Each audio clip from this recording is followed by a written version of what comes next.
वासुदेवाय ओम नमो भगवते वासुदेवाय ओम नमो भगवते वासुदेवाय ओम नमो भगवते वासुदेवाय ओम नमो भगवते वासुदेवाय ओम नमो भगवते वासुदेवाय ओम नमो भगवते वासुदेवाय ओम नमो भगवते वासुदेवाय ओम नमो भगवते वासुदेवाय ओम नमो भगवते वासुदेवाय ओम नमो भगवते वासुदेवाय ओम नमो भगवते वासुदेवाय ओम नमो भगवते वासुदेवाय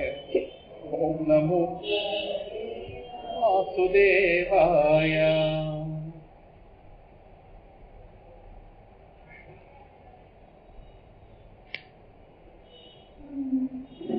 हरि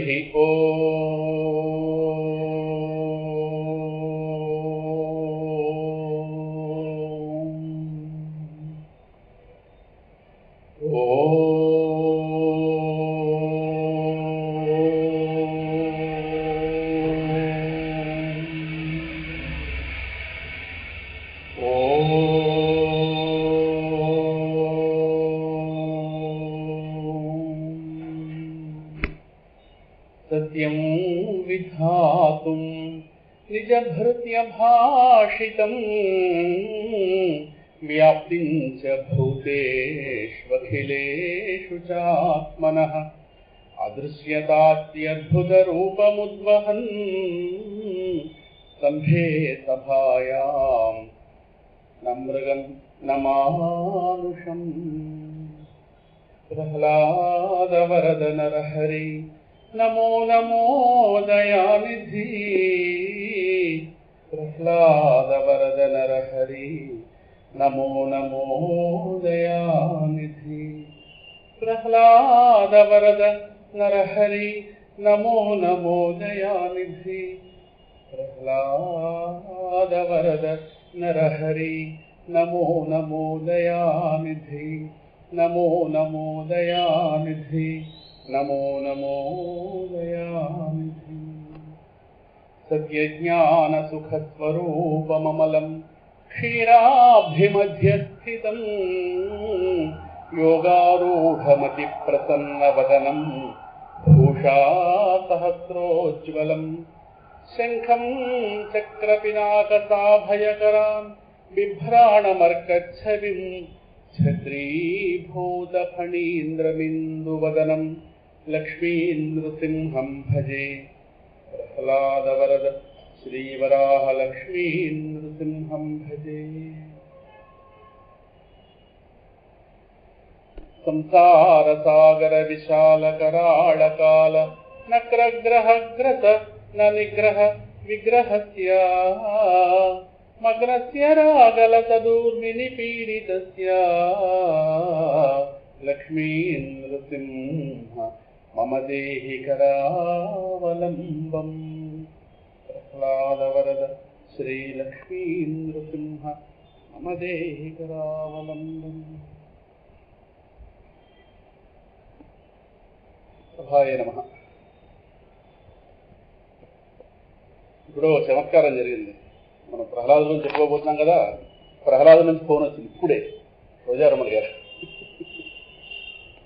సానాలేదు, ఆవిడతో మాట్లాడేవని అనుకుంటున్నాను, ఎప్పటికప్పుడు అవ్వటం లేదు. ఆవిడే ఫోన్ చేశారు. ఎలా ఉన్నారు మన వాళ్ళందరూ? ఇప్పుడు మీ గురించి చెప్పుకోవడానికి సత్సంగానికి వెళ్తున్నామండి. అదే మా శివానంద ఆశ్రమంలో ప్రతి గురువారం సాయంకాలం సత్సంగం, అక్కడ కూడా ప్రహ్లాద వ్యాఖ్యానం చెప్పుకుంటున్నామండి. ఇప్పుడు అక్కడికే బయలుదేరుతున్నాను. చెప్పొచ్చింది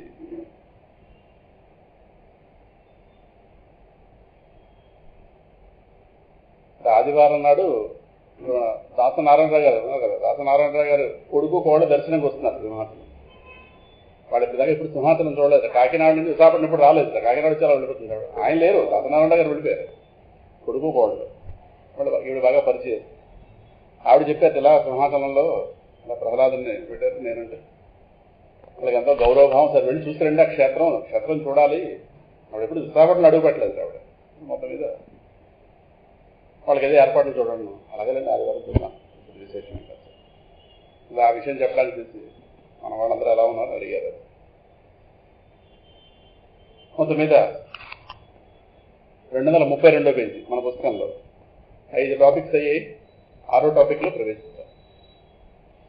నేటి కాలం ఆధ్యాత్మిక ప్రచారకులకు సాధకులకు ప్రహ్లాదుడి యొక్క ఆదర్శత్వము, ఇది ఈ శీర్ష యొక్క పేరు.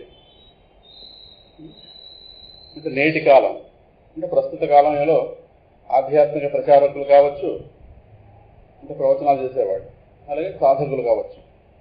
వీళ్ళు ప్రహ్లాదుడి నుంచి ఏ విధంగా ఆదర్శం, ప్రహ్లాదుడు వీళ్ళకి ఏ విధంగా ఆదర్శం అయ్యారంటే ప్రహ్లాదుని చూసి వీళ్ళు ఏ విధంగా వాళ్ళని తీర్చిదిద్దుకోవాలి అనే అంశం. అంటే ప్రహ్లాదుడి యొక్క జాగ్రత్త, అలాగే ప్రహ్లాదు యొక్క ఏకాగ్రత, ఏమరపాటు లేనితనం, అంశాలు ఏవైతే ఉన్నాయో వాటన్నింటినీ కూడా సరే తెలుసుకునే ప్రయత్నం చేయబోతూ అదేదో విషయంలోకి వెళ్ళాక చూద్దాం. ఎన్నెన్నో దివ్య లక్షణాలు కలిగిన భక్త ప్రహ్లాదునిలో గురువు శిష్యుడు ఇరువురు ఉన్నారు. అక్కడ ఉన్నదే.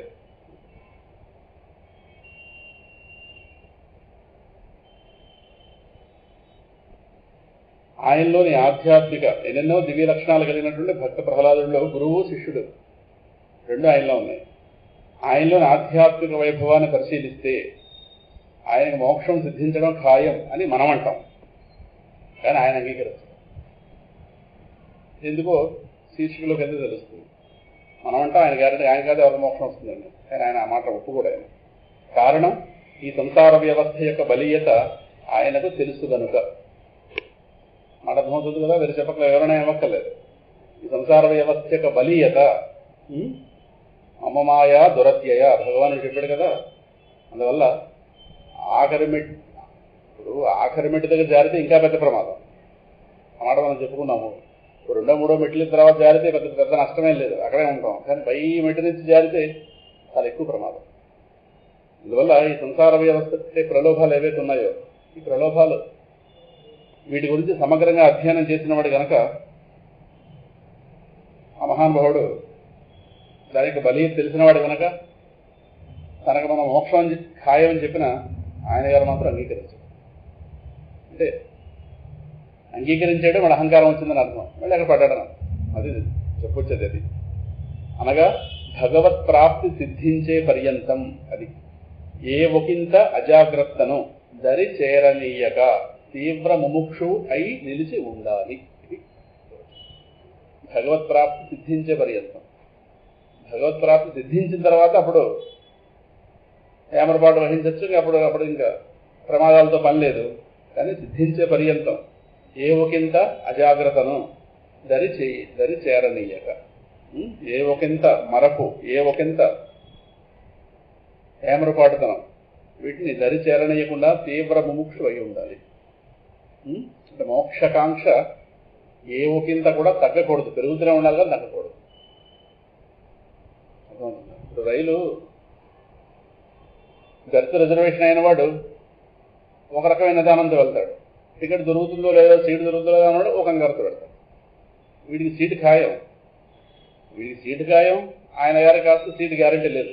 కానీ ఒకటి మాత్రం సత్యం, ఇద్దరు కూడా ట్రైన్ బయలుదేరే వేళకి వెళ్ళాలి. సీటు ఖాయం అని చెప్పి 1 గంట పోయి వెళ్తామంటే ట్రైన్ 1 గంట ముందుకెళ్ళిపోతుంది కదా. అందువల్ల అంతవరకు సీటు విషయం వరకు ఈయన గారికి గాబరా లేదేమో, కానీ టైంలోపు ఈయన వెళ్ళి ఆయన సీట్లో కూర్చోవాలి. అందువల్ల ఎక్కడున్న ప్రమాదాలు అక్కడ ఉన్నాయి, ఎక్కడ ఉన్నటువంటి సమస్యలు అక్కడ ఉన్నాయి. అందువల్ల ఆ మాత్రం ఉదాహరణ అర్థమైతే సరిపోతుంది. భగవత్ప్రాప్తి సిద్ధించే పర్యంతం ఏ ఒకంత అజాగ్రత్తను దరి చేరనీయకుండా తీవ్ర ముముక్షు అయి ఉండాలి. అదే ఆయన బోధలలో ఆచరణలో కూడా స్పష్టంగా గోచరిస్తుంది. బోధ ఆచరణ అది చెప్పాను కదా. గురువు శిష్యుడు ఇద్దరు ఆయనలో ఉన్నారు. గురువుగా బోధించాడు కానీ శిష్యుడిగా ఆచరించాడు. అందువల్ల రెండు ఆయనలో ఉన్నాయి, స్పష్టంగా గోచరిస్తుంది. ముందుగా ఆయనలోని ఆధ్యాత్మిక వైభవాన్ని తెలుసుకుందాం. అంటే ఈ శీర్షిక యొక్క రహస్యం. అంటే ఈ శీర్షిక యొక్క హృదయం ఏంటంటే ఈ శీర్షిక వరకు ప్రహ్లాదుడే అంత అది అన్ని ప్లస్ పాయింట్స్ ఉన్నవాడు, అన్ని మెరిట్స్ ఉన్నవాడు. తనే అంత జాగ్రత్త వహిస్తే మరి ఆయనతో మరి పోలిస్తే ఎక్కడున్నామో ఎక్కడలేమో తెలియదు. మరి అటువంటి వాళ్ళు ఎంత జాగ్రత్తగా ఉండాలి. కానీ ఇవాళ రోజున జరుగుతున్న బోధలు, ఇవాళ రోజున సాధకుల యొక్క అపోహలు ఇవన్నీ చూస్తుంటే కృతయుగం నాటి వాడు ఎంత జాగ్రత్త పడ్డాడు, కలియుగం వాడు ఎంత జాగ్రత్త పడాలి అది చెప్పొచ్చేది. అది శీర్షిక హృదయం. అందుకు ఒక మహానుభావుడితో మనం ఎప్పుడు కూడా ఒక పోలిక పెట్టుకుంటే మనకు నిగ్రహం వస్తుంది, మనకు జాగ్రత్త వస్తుంది. ఆయనంతా వాడు అంత జాగ్రత్తగా బతికాడు, మనం ఎంత ఎలా ఉంటే అంటుంటాం కదా. అందువల్ల ముందుగా ఆయనలోని ఆధ్యాత్మిక వైభవాన్ని తెలుసుకుందాం. వాడిని 21 పాయింట్లు మొత్తం ప్రహ్లాద చరిత్ర మొత్తం మీద వెతికి మొత్తం ఆయన చేత నా బుద్ధికి 21 కనిపించే, మీరు చూస్తే నాకు 50 కనిపించచ్చు. దానికి ఏముంది, అది ఎవరి దృష్టి వైభవం బట్టి వాళ్ళకి. అందువల్ల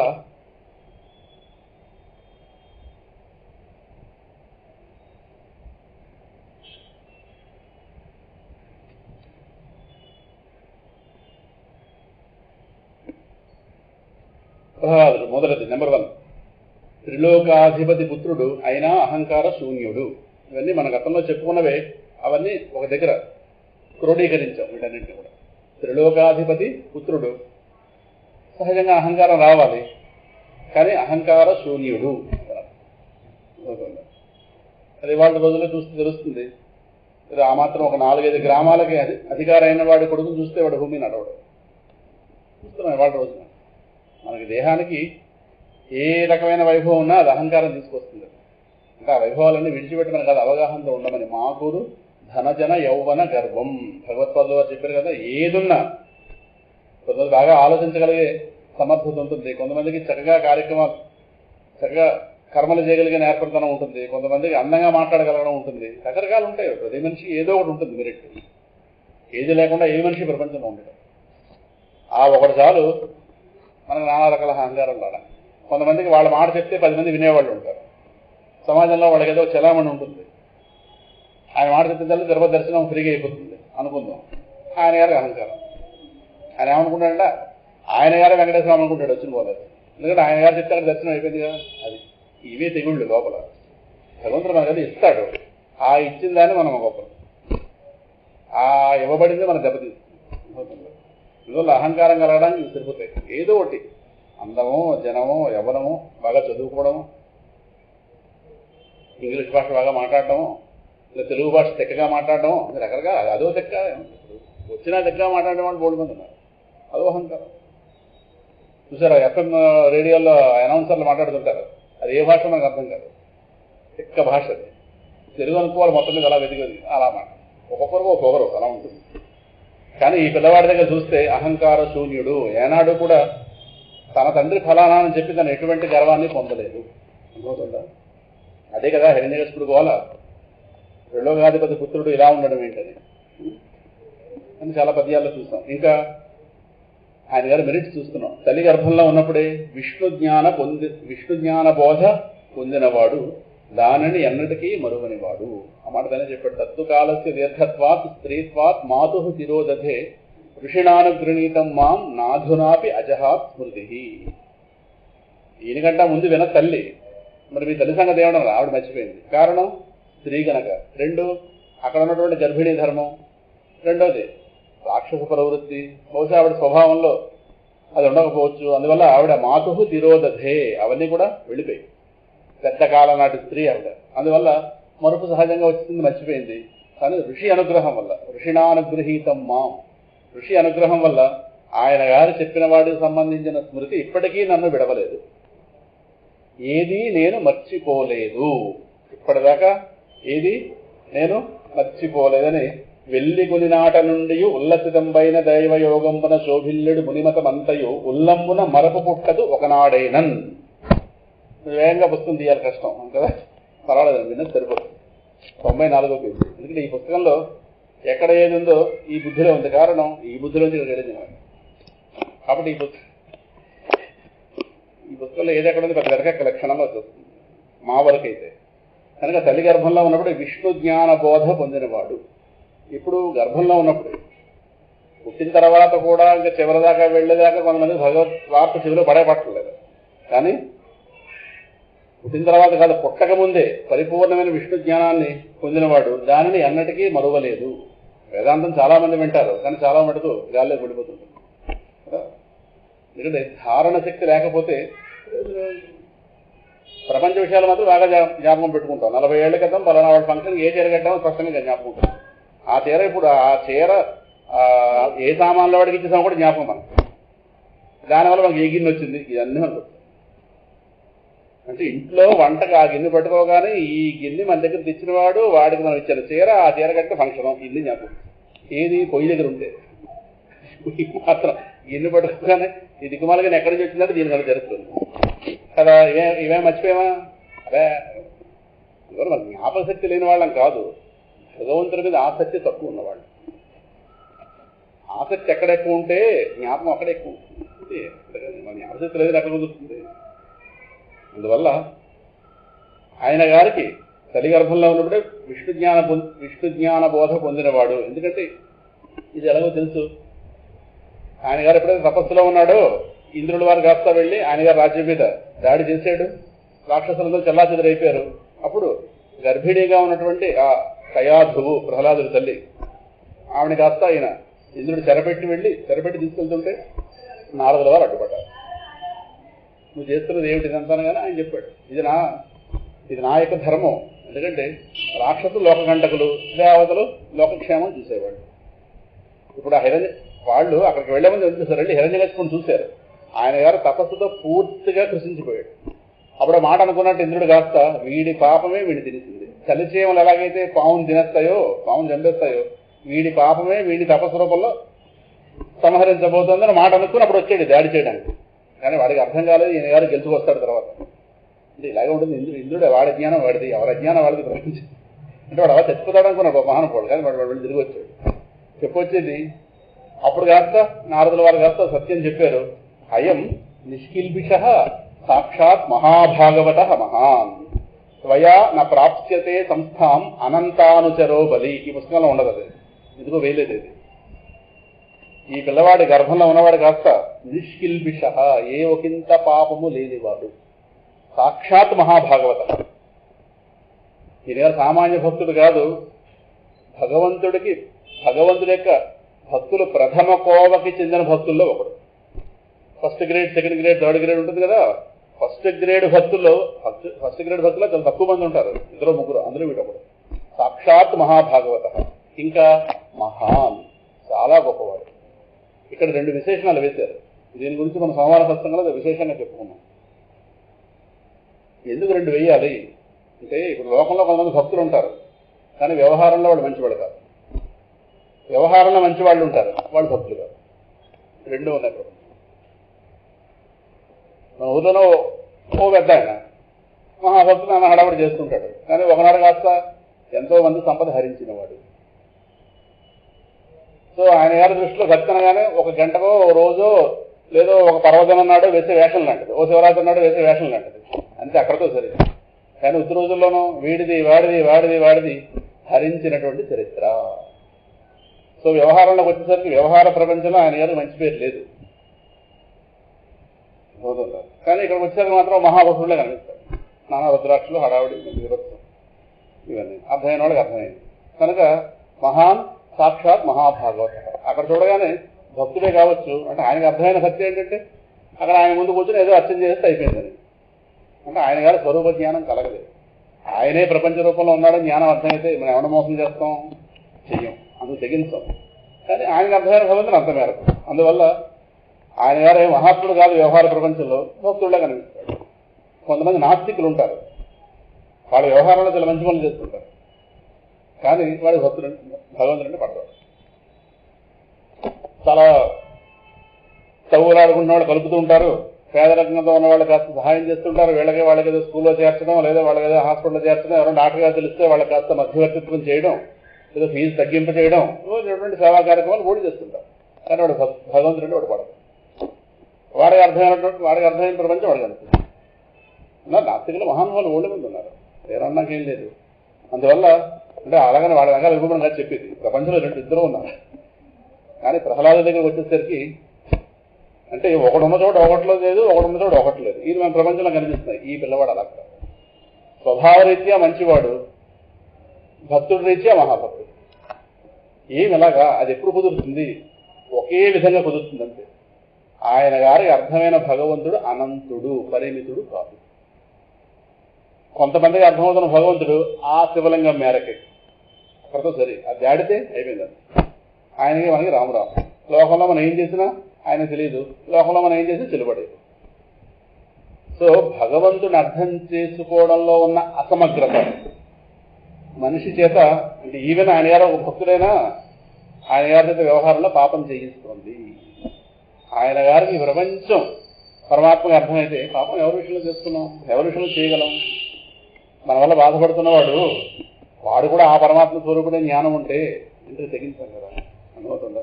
అందువల్ల సమగ్ర భగవద్జ్ఞానం పొందితేనే ఈ రెండు లోపల నిండుతాయి. ఇప్పుడు ఈయన గారు ఉన్నాడు, లోకంలో మంచి పనులు ఏవో చేస్తున్నాడేమో, కానీ ఈయన గారు భగవంతుడు ఉన్నాడంటే ఈయన ఒప్పుకోడు. నువ్వు కరెక్టే మంచి పనులు చేస్తున్నావు, కానీ నీలో మంచి పనులు చేయడానికి అవసరమైన ప్రజ్ఞ, నీ దేహంలో ఉన్నటువంటి ఇంద్రియ పాఠం ఎవడిచ్చాడు నీకు? నువ్వు తయారు చేసుకున్నావా? అమాంతంగా చేయబడిపోతే ఏం చేస్తావు? నువ్వు ఎవరికి ఇవ్వగలవా, ఏం చేయగలవా? బుద్ధి పని చేయకపోతే ఇవన్నీ పని చేస్తున్నాయి కాబట్టి ఆహా ఓహో హీరోలో తిరుగుతున్నాం ప్రపంచంలో. ఒక్కసారి మన మాట వినకపోతే అప్పుడు తెలుస్తుంది నీ అంత అన్నవాడు ఒకడు ఉన్నాడు. అర్థమవుతుంది. ఇవన్నీ అనుకూలంగా ఉంటే చేస్తున్నాం, చేస్తున్నది మంచి పనే. కానీ మనకేదో అర్థమైనంత మేరకు ఇదే ప్రపంచమే సత్యం. వాళ్ళు ఏమంటారంటే పదార్థవాదులు అంటారు. అంటే కనిపిస్తున్న పదార్థం సత్యం, దీనికి ఆధారంగా ఉన్న యథార్థం వాళ్ళకి అక్కడ పదార్థమే యథార్థం. వాళ్ళకి పదార్థవాదులు, భౌతికవాదులు, మెటీరియలిస్టిక్ వ్యూస్. వీడు నాస్తికుడు. సో ఈ దేహం విడిచిన తర్వాత ఇంకేమీ లేదు, చావు లేదు, పుట్టుక లేదు, దేహం ముందు ఏమీ లేదు. ఇది వాళ్ళ వాదన. దేహం ముందు ఏమీ లేకపోతే దేహం ఎందుకు వస్తుంది? ఈ ప్రపంచంలో ఎందుకు అసమానతలు తెలుస్తున్నాయి అన్న జ్ఞానం వాడు ఆలోచించడం. ఆలోచన అర్థమవుతుందా? సో అటు వాడికి సమాధానం చెప్పి ఇటు వీడికి సమాధానం చెప్పి, వీడికి కొంత భగవద్ అవగాహన ఉంది, పరిపూర్ణం అవ్వలేదు వీడికి. వాడికి అసలు భగవద్ అవగాహన లేదు, వాడు సున్నా. ఈ సున్నా గాని సున్నా నుంచి కలపాలి, ఈయన గాని సంపూర్ణం చేయాలి. చేస్తే అప్పుడు ఎత్తు ఒకటి. అర్థమవుతుందా? ఈ రెండు ప్రహ్లాదుల్లో నిండుగా ఉన్నాయి. అందువల్ల సాక్షాత్ మహాభాగవత మహాన్. అందుకే స్వభావరీత్యా అంటే డే టు డే లైఫ్లో ఇతరులతో తాను మెరుగుతున్నప్పుడు ఎంతో క్రమశిక్షణతో ఉండేవాడు. పిల్లవాడు కాదు.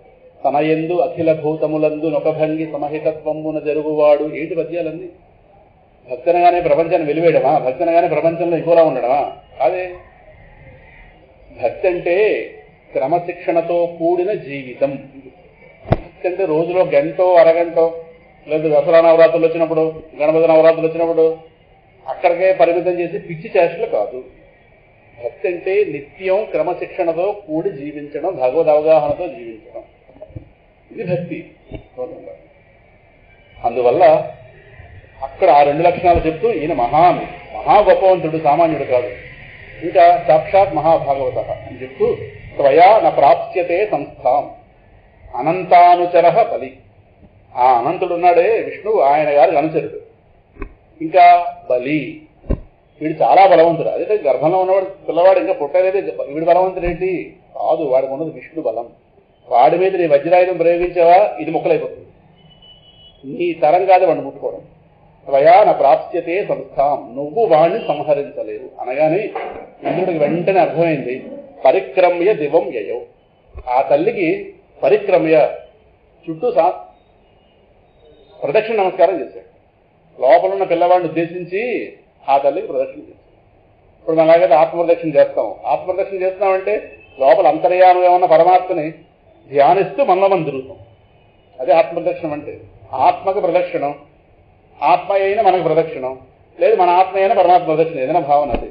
సో మనలో మనం లోపల పరమాత్మ ధ్యానించుకుంటూ తిరుగుతుంది ఆత్మప్రదక్షిణ. అలాగే లోపల ఉన్న పిల్లవాడిని ఉద్దేశించి ఒక్కసారి పరిక్రమ్య దివం యయౌ, ఒక్కసారి ఆ తల్లి కాస్త ప్రదక్షిణ నమస్కారం చేసింది. ఇప్పటిదాకా కటువుగా వ్యవహరించిన వాడు ఆవిడ కాస్త లాక్కొచ్చాడు. ఇప్పుడు ఒక్కసారి అక్కడ భావన మారింది. ఒక మహానుభావుడికి జననం ఇవ్వబోతున్నటువంటి మహాతల్లి ఆవిడ పేరు కయాధువు. ప్రహ్లాదుడు తల్లి పేరు కయాసుడు. తెలుగు సినిమాల్లో చూపించిన లీలావతి అనేది కాదు, అది పోతన గారు కాస్త లీలావతిన్ కూడి అని హిరణ్యకశిపుడు భార్య గురించి ఆ వైభవాన్ని చెప్తూ ఆవిడ లీలావతి అంటే భర్తకు అనుకూలమైన భార్య అని అర్థంలో పదం వాడితే అది కాస్త అదే ఆవిడ పేరు అనుకుని సినిమాలు పెడతారు. కానీ వాస్తవానికి ఆవిడ పేరు కయాసు. అది సప్తమ స్కంధంలో లేదు, దాని ముందు 6వ స్కంధం. 6వ స్కంధంలో ఆవిడ గురించి. ఆవిడ గారి తల్లి పేరు జంభాసురుడని రాక్షసుడు. ఆవిడ గారి కూతురు ఈవిడ, భర్త హిరణ్యకశిపుడు. 4 పిల్లలు, అందులో ప్రహ్లాదుడు. లాదుడు, సంహ్లాదుడు, అనుహ్లాదుడు, ప్రహ్లాదుడు. అందులో ప్రహ్లాదుడు నెంబర్ 1 అయ్యి ఉండాలి. కారణం ఈయన గారినే రేపు రాజ్యంలో కూర్చోబెట్టారు కనుక. ఎందుకంటే తండ్రి విడిపోయిన తర్వాత ఈయనే కూర్చోబెట్టారు కనుక పెద్ద కొడుకు ఇవ్వాలి ప్రకారం. కాబట్టి ప్రహ్లాదుడు నెంబర్ 1 అయ్యి ఉండాలి బహుశా. కనుక ఇది ఆయన చరిత్ర. చెప్పొచ్చేది గర్భంలో ఉన్నప్పుడే విష్ణు జ్ఞాన బోధ పొందినవాడు. ఎందుకంటే నారదుల వారు అడ్డుపడింది కారణం ఏదో ఆ గర్భంలో ఉన్నటువంటి శిశువు మీద ఉన్నటువంటి దయ. ఆ పిల్లవాడిని కాస్త పరిపూర్ణ విష్ణు భక్తుడిగా చెయ్యాలి అని తన ఆశ్రమంలో పెట్టుకుని ఆ తల్లి కాస్త ఆవిడ ఆ ఋషికి సపర్యలు చేస్తోంది. ఆవిడ క్రమశిక్షణతో జీవిస్తోంది.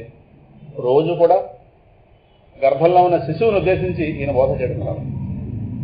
అలా అలా అలా అప్పుడు ఒక వరం కూడా ఇచ్చాడు ఆయన, ఇచ్ఛాప్రసవము అనే వరం.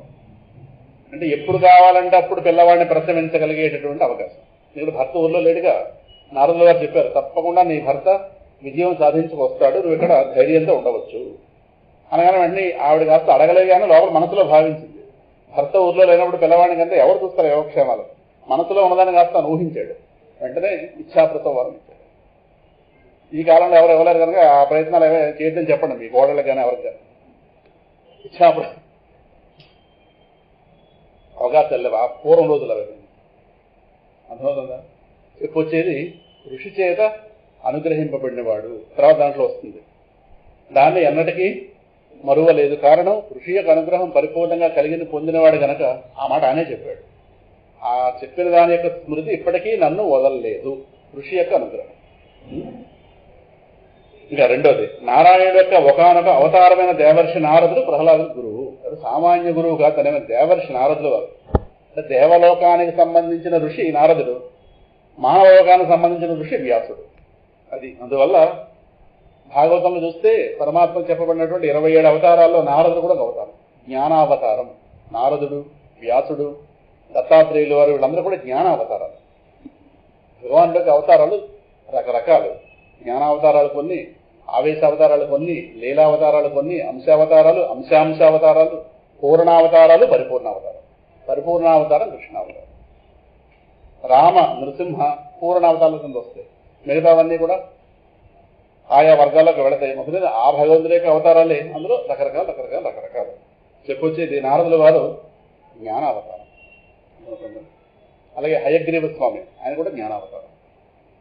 అంటే అది ప్రధానంగా వాళ్ళల్లో కనిపిస్తుంది అలాగే.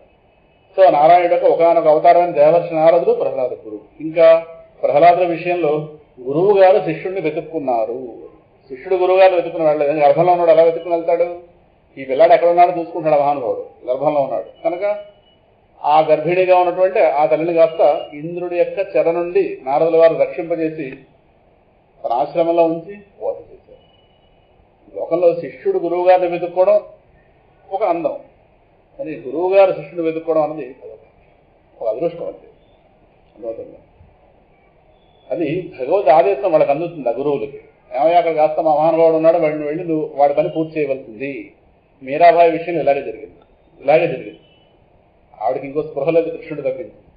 ఆవిడ యొక్క పని పూర్తి చేయడానికి రైదాస్ అనే మహాత్ముడు ఇప్పుడు హిమాలయాల నుంచి ఎక్కడ వచ్చాడో మహానుభావుడు తెలియదు, ఈవిడ వెతుకుని బృందావనం వచ్చి ఒక్క ఆవిడ ఏదైతే ఒక రూపంగా ఆరాధిస్తుందో కృష్ణుడిని, ఆ కృష్ణుడు కాస్త అనంత స్వరూపుడిగా బోధపరిచాడు.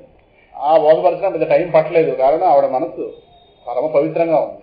అందువల్ల జ్ఞానం పట్టడం చాలా తేలిక.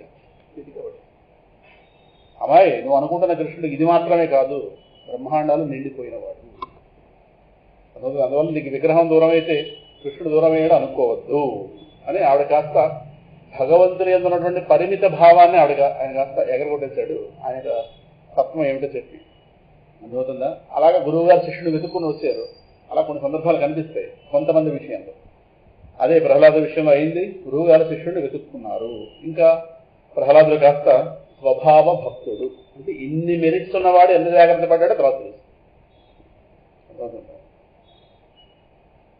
ఏమేమి ఏదో సామెత ఉంది, ఏది లేని ఆకు ఎగురుతుంటుంది. ఏం సామెత ఏంటి? ఎగిరేరు పడుతుంది వచ్చిన వాళ్ళకి. ఇంకో బరువైన ఆకులు ఉన్నాయని బరువైన వస్తాక ఎగిరే అవకాశం లేదు. ఎంత ఫ్యాన్ పెట్టినా ఎగిరే అవకాశం లేదు. అమ్మాయి ఇలా కాకుండా అలా అట్ని చెప్పింది. ప్రహ్లాదుడు స్వభావ భక్తుడు.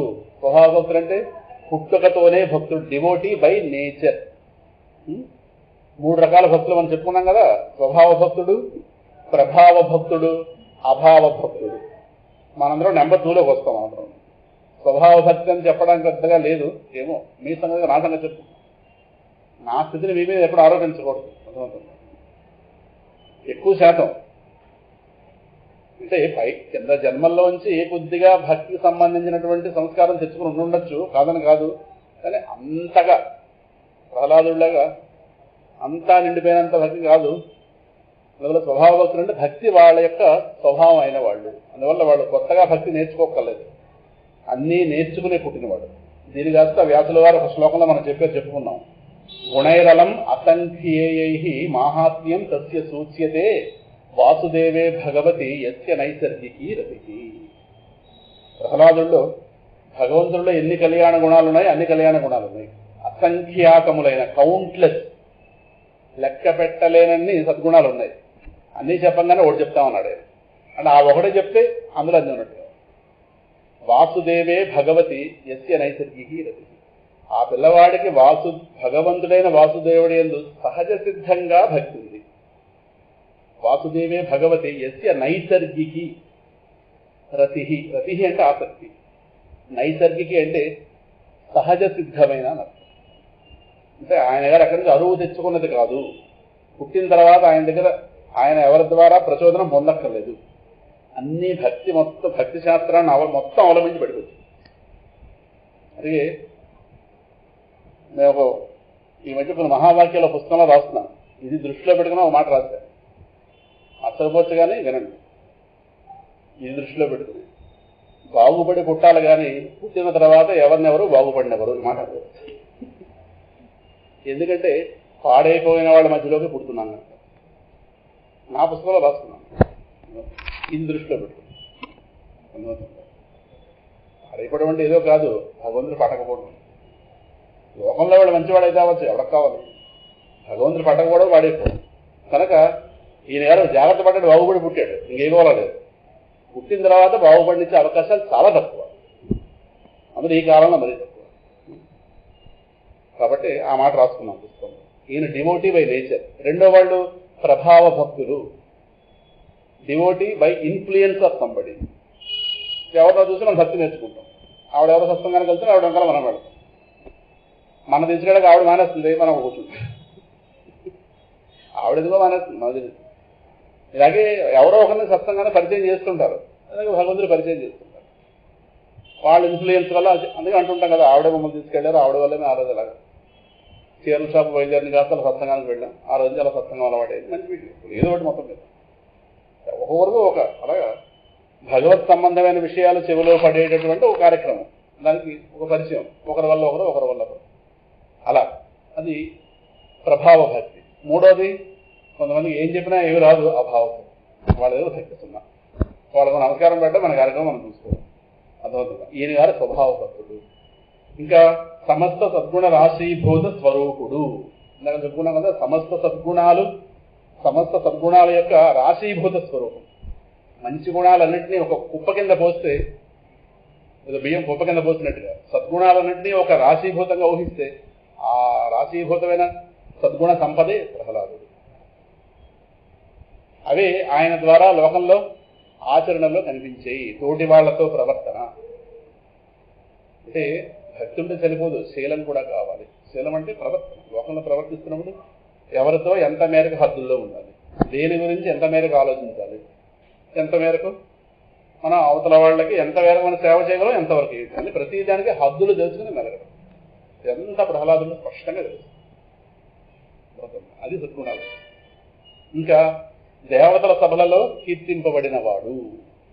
దేవతల సభలంటే దేవతల సభలేం గొప్పే. ఎందుకంటే దేవతల లోకంలో ఒక సభ ఉంది. మహాత్ములైనటువంటి వాళ్ళు, ఈ భూలోకంలో మహాత్ములైనటువంటి వాళ్ళు ఎవరో వాళ్ళ చరిత్రలు అక్కడ చెప్పుకుంటుంటారు. హరిశ్చంద్రుడు ఇలాంటి మహాత్ముల చరిత్రలు ఆ సభలో చెప్పుకునేవారు. ఎందుకంటే వాళ్ళందరూ స్వర్గాన్ని పొందిన వాళ్ళు దేహం విడిచిన తర్వాత. వాళ్ళ చరిత్రలో వీళ్ళు ఫలానా పుణ్యకార్యాలు చేసిన కారణం చేత మానవ లోకంలోంచి ఇక్కడికి వచ్చారు అని వాళ్ళ కాస్త ఉన్నదాసనం మీద కూర్చోబెట్టి వాళ్ళ వైభవాన్ని దేవతలు చెప్పుకునేవారు. ఇది 33 పేజీ నెంబర్ 33లో ఉంది పద్యం కాస్త. భగవారైన సురేంద్రులు సభలలో ప్రహ్లాద సంకాశులను సుగుణోపేతులం ఎందు మే మెరుగ మంచును వృత్త బంధంబులను గొవడం జొత్తులు సత్కవీంద్రుల క్రియన్ భూనాథ మీ బోటి సద్భగవద్భక్తుల దైత్యరాజ తనయను పాటించి కీర్తింపరే. 33లో ఉంది. 33లో పైన అంటే దేవతలు వీళ్ళ కాస్త స్వభావరీత్యా వీళ్ళ కాస్త వైరం, రాక్షసులకి దేవతలు.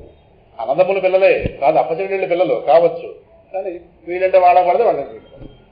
అయినప్పటికీ అంటే వాళ్ళ శత్రుపక్షం వాడు అయినప్పటికీ కూడా ప్రహ్లాదుని దేవతల సభల్లో కీర్తించారు. ప్రహ్లాదుడు వంటి ఉత్తముడిని మేము చూడలేదు అని భగవారైన సురేంద్రులు అంటే శత్రుపక్షంలో వాడు అయినప్పటికీ కూడా సురేంద్రులు అంటే దేవతలు ఆయన యొక్క పరివారం సభలలో ప్రహ్లాద సంకాశులను సుగుణోపేతులం. అక్కడ నారదుల వారు అంటున్నారు, దేవతలే శత్రుపక్షంలో ఉన్న దేవతలే కీర్తించారయ్యా ఓ ధర్మరాజా, నీలాంటి వాళ్ళు ఆయన ఆశ్రయించకుండా ఎలా ఉంటారు? సద్భగవద్భక్తులు, మీ బోటి సద్భగవద్భక్తులు దైత్యరాజ తనయను పాటించి కీర్తింపరే. ఎందుకంటే ఈ సంవాదం ఎవరి మధ్య జరుగుతుందో మర్చిపోకూడదు మనం. నారద యుధిష్ఠిర సంవాదం. ఏ సందర్భం? రాజసూయాగ సందర్భం. మర్చిపోకూడదు. కాబట్టి నారద యుధిష్ఠిర సంవాద రూపంగా జరిగింది అని వ్యాసుల వారు భాగవతంలో రాస్తే దాన్ని కాస్త శుకుల వారు కాస్త పరీక్షితులు చెప్తున్నారని చెప్పి ఇక్కడ సూత మహాముని శౌనకాదృష్టులకు చెప్తున్నామని చెప్పి ఇక్కడ మనం వాళ్ళ సాయంకాలం చెప్పుకుంటున్నాం. అది ఎక్కడి నుంచి ఎక్కడికి వచ్చింది చూడాలి. అందులో భాగవతం చెప్తున్నప్పుడు ఆ పరంపర జ్ఞాపకం తెచ్చుకోవాలి. మనకి సూతుడు శౌనకాది ఋషుల యొక్క సంవాద రూపంగా భాగవతం మనకు అందింది. ఎందుకంటే ఆ సూత మహాముని పరీక్షితుతో పాటు ఆయన కూడా విన్న శ్రోతలు ఆయన కూడా అంటే డైరెక్ట్గా శుకుడి నుంచి డైరెక్ట్ విన్నవాడు మహానుభావుడు. ఆ తర్వాత వచ్చి ఇక్కడ చెప్పినవాడు శుక మహర్షి వ్యాసుడి ద్వారా అందింది. వ్యాసుల వారికి నారదుల వారు అందింది. నారదుల వారు బ్రహ్మగారి ద్వారా విష్ణు అక్కడి నుంచి అలా వచ్చింది. మొత్తం ఇది సన్నివేశం. కనుక సమస్త సద్గుణ రాశీభూత స్వరూపుడు శత్రువులైనటువంటి దేవతల సభల్లో కీర్తింపబడిన వాడు. ఇంకా అదే క్యారెక్టర్ అంటే తర్వాత పరిపూర్ణ ఇంద్రియ మనోనిగ్రహం కలవాడు. ఈరోజు చాలా మంది భక్తులు ఉంటే ఉండొచ్చు, కానీ ఇంద్రియ నిగ్రహం మనోనిగ్రహం సున్నా. వాళ్ళు భక్తులే, కానీ దేవుడి దగ్గర వెళ్తున్నప్పుడు ముందు వాడిని దూసిపోతారు. అదిగో తిరుపతిలో జరిగేది ఏంటి? కుస్తీ లాంటి అంతే కదా. అక్కడ దేవుడిని చూడడానికి వీడిని వాడిని దూసింది, వాడిని వీడిని దూసింది. మరి అది ఇంద్రియ నిగ్రహం మనోనిగ్రహం అది ఎలా అవుతుంది? ముందువాడు కనిపించకపోయినా మనం చూసేయాలి అంతే కదా. దీన్ని దౌర్జన్యం అంటారు, దీని భక్తి అంటారు. సరే ఇంకా అలాగా ఏం చేస్తాం, కాలం అలా ఏడుస్తాం. మరి అక్కడ వరస కూడా అలాగే ఉంది చెప్పొచ్చేది. కానీ ఇంద్రియ నిగ్రహం మనోనిగ్రహం ఇవన్నీ లోపల నిండుతుండాలి. భగవంతుడికి సంబంధించిన జ్ఞానం బుద్ధిలో నిండుతుంటే ఇవన్నీ సొంతం అవుతుంటాయి. అర్థమవుతుంది. ఇటువంటి వాడిని చూడడానికి ఈయన గారు దేవుడి దగ్గర వెళ్ళక్కర్లేదు, వాడే వస్తాడు చూడడానికి. మనం వాడు చుట్టూ తిరగడం ఓ రకమైన గొప్ప అయితే వాడు మన కోసం పడిచేవాడు అది మహా గొప్ప. అర్థమవుతుందా? అందువల్ల పరిపూర్ణ ఇంద్రియ మనోనిగ్రహం కలవాడు. పరమాత్మ ఏంటో అర్థమవుతుంటే మన మీద మనకి అదుపు వస్తుంది. అదే ఇంద్రియ నిగ్రహం మనోనిగ్రహం. మనవి మనకు అదుపు రావాలి. మన ఇంద్రియాలు, మన జ్ఞానేంద్రియాలు మన చెప్పిన పని చేయాలి. మన మనసు ఆలోచించమన్న విషయం ఆలోచించాలి. అవుతుంది. భగవద్గీతలో ఈ రెండింటి గురించి చెప్పని అధ్యాయం అంటూ లేదు. ఇంకా నిరంతర నారాయణ స్మరణ శీలుడు. ఇక్కడ నారాయణుడికి సంబంధించిన జ్ఞానం, పరిపూర్ణమైన జ్ఞానం నారదుల వారి ద్వారా అందింది. అందువల్ల ఆయన గారు నారాయణ స్మరణ చేయడానికి ప్రయత్నం అక్కర్లేదు, సహజంగా జరుగుతుంది. భగవత్ స్మరణ సహజంగా జరిగితే ఆయన స్వభావ భక్తుడు. ఏదో ఒక నియమం పెట్టుకుని బలవంతంగా కూర్చుని ఏదో మనసు అటు వెళ్ళి ఇటు వెళ్ళి నానా గోల పడుతుంటే మా పోటీ వాళ్ళలాగా వాడు ప్రభావ భక్తుడు. కొంతమంది ఏం చేసినా వాళ్ళ పట్ట ప్రభావం. ఈ మాత్రం అర్థమైతే చాలు. నిరంతర నారాయణ స్మరణశీలుడు. శీలుడు అంటే పూర్తిగా నారాయణ స్మరణయే తానైన వాడది శీలత్వం అంటే. అదేదో రోజులో కొంత భాగం చేసే కర్మ కాదు ఆయనకి, రోజంతా సహజంగా జరిగేది. మనం రోజంతా కూడా ప్రాణం లోపలికి వెళ్ళడం బయటకు రావడం ఎలాగైతే సహజంగా జరుగుతుందో, అది రోజులో గంటకో 2 గంటల పరిమితమైన కర్మ కాదు. ప్రాణ సంచారం అన్నది రోజంతా ఎలా నడుస్తుందో, ఆయన గారికి దేహానికి ప్రాణం ఎంతో ఆయన గారికి నారాయణ స్మరణ అంత. ఈ మాట అర్థమైంది కదా. అంటే ఇన్ని లక్షణాలు ఉన్నవాడు ఎంత జాగ్రత్త పడ్డాడని చివరిలో వస్తుంది. ఇంకా బాల్యంలోనే భగవద్ దర్శన భాగ్యం పొందినవాడు. బాల్యంలో అంటే 5 ఏళ్ల వయసులో పంచశరద్వయస్కుడవు బాలుడవు ఇంచుక దాని లేవు అని పోతన గారి భాగవతంలో వచ్చింది. అందువల్ల బాల్యంలోనే భగవద్ దర్శన భాగ్యం పొందినవాడు. భగవద్ దర్శన భాగ్యం పొందడం ఏంటి? అనేక మందికి ఈయన రూపంగా భగవద్ దర్శన భాగ్యం కలిగింది. తర్వాత దాంట్లో ఎలాగ వస్తుంది. అందువల్ల ముందు బాల్యంలోనే పరమాత్మ యొక్క నృసింహ పరబ్రహ్మం రూపంగా ఆ పరబ్రహ్మమును నృసింహ రూపంగా దర్శనం చేసినట్టు మహానుభావుడు. బాల్యంలో అర్థమైంది కదా. ఇంకా ఇందాక చెప్పినట్టుగా తాను పొందిన విష్ణు జ్ఞాన బోధని నిరంతర ఆచరణలో చూపినవాడు. లోపల ఉన్న భక్తి ఆచరణ రూపంగా బయటకు రావాలి. అది అంటుంటారు కదా, వేదాంతం వింటే కాదు ఆచరించి చూపించాలి కొంతమంది. ఏదో ఇక్కడ నేర్చుకుంటాడు వాడు, ఇంకా లెర్నర్ వాడు. వాడిని కాస్త డిస్టర్బ్ చేస్తుంటారు మాట్లాడుతుంది. ఆచరణ లేనివాడు వేదాంతం అంటే ఆచరించాలి. ముందు బాగా వింటూ వస్తుంది, అవన్నీ ఒకటి వస్తాయి. దాని అర్థం ఆచరించట్లేదు కాబట్టి వెంటనే ఇలా కొంతమంది మన ఇళ్లలో ముందు మాటలు మాట్లాడుతుంటారు. వింటే ఆచరించాలి, ఆచరించినప్పుడు వెండం ఎందుకు? ఈ మాటలు చాలా మంది ఇళ్లలో ఇలా అంది. మనం వెళ్ళేదే 2 సార్లు 3 సార్లు సత్సంగం వెళ్ళేది అనిపించదు. మనకి వాడి మాటలు సత్యం అనిపిస్తే చాలా మంది మొదట్లో నన్ను ఇలాగే డిస్టర్బ్ చేశారు. చాలా మంది ఆచరించినప్పుడు ఇవన్నీ ఎందుకు?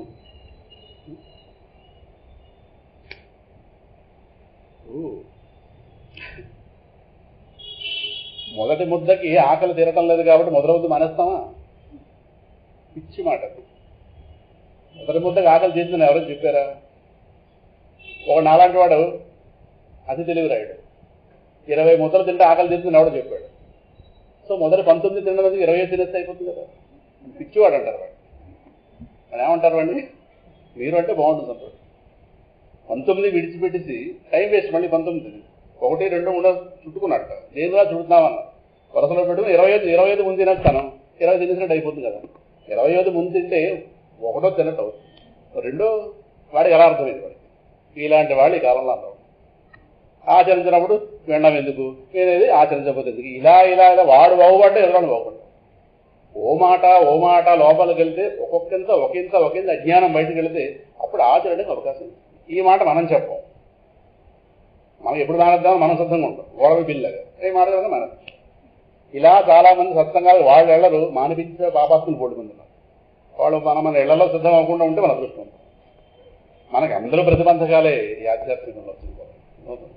అయ్యి వాళ్ళంత నేర్చుకున్నారా అని ప్రోత్సహించే వాళ్ళు ఉండరు, చెడగొట్టేవాళ్ళు కూడా చాలా మంది మాట్లాడుతుంటారు. చాలా మంది సమాజంలో ఎక్కువ మాట అనిపిస్తుంది. ఎందుకురా ఆచరించినప్పుడు ఇదే మాట తలెత్తుంది.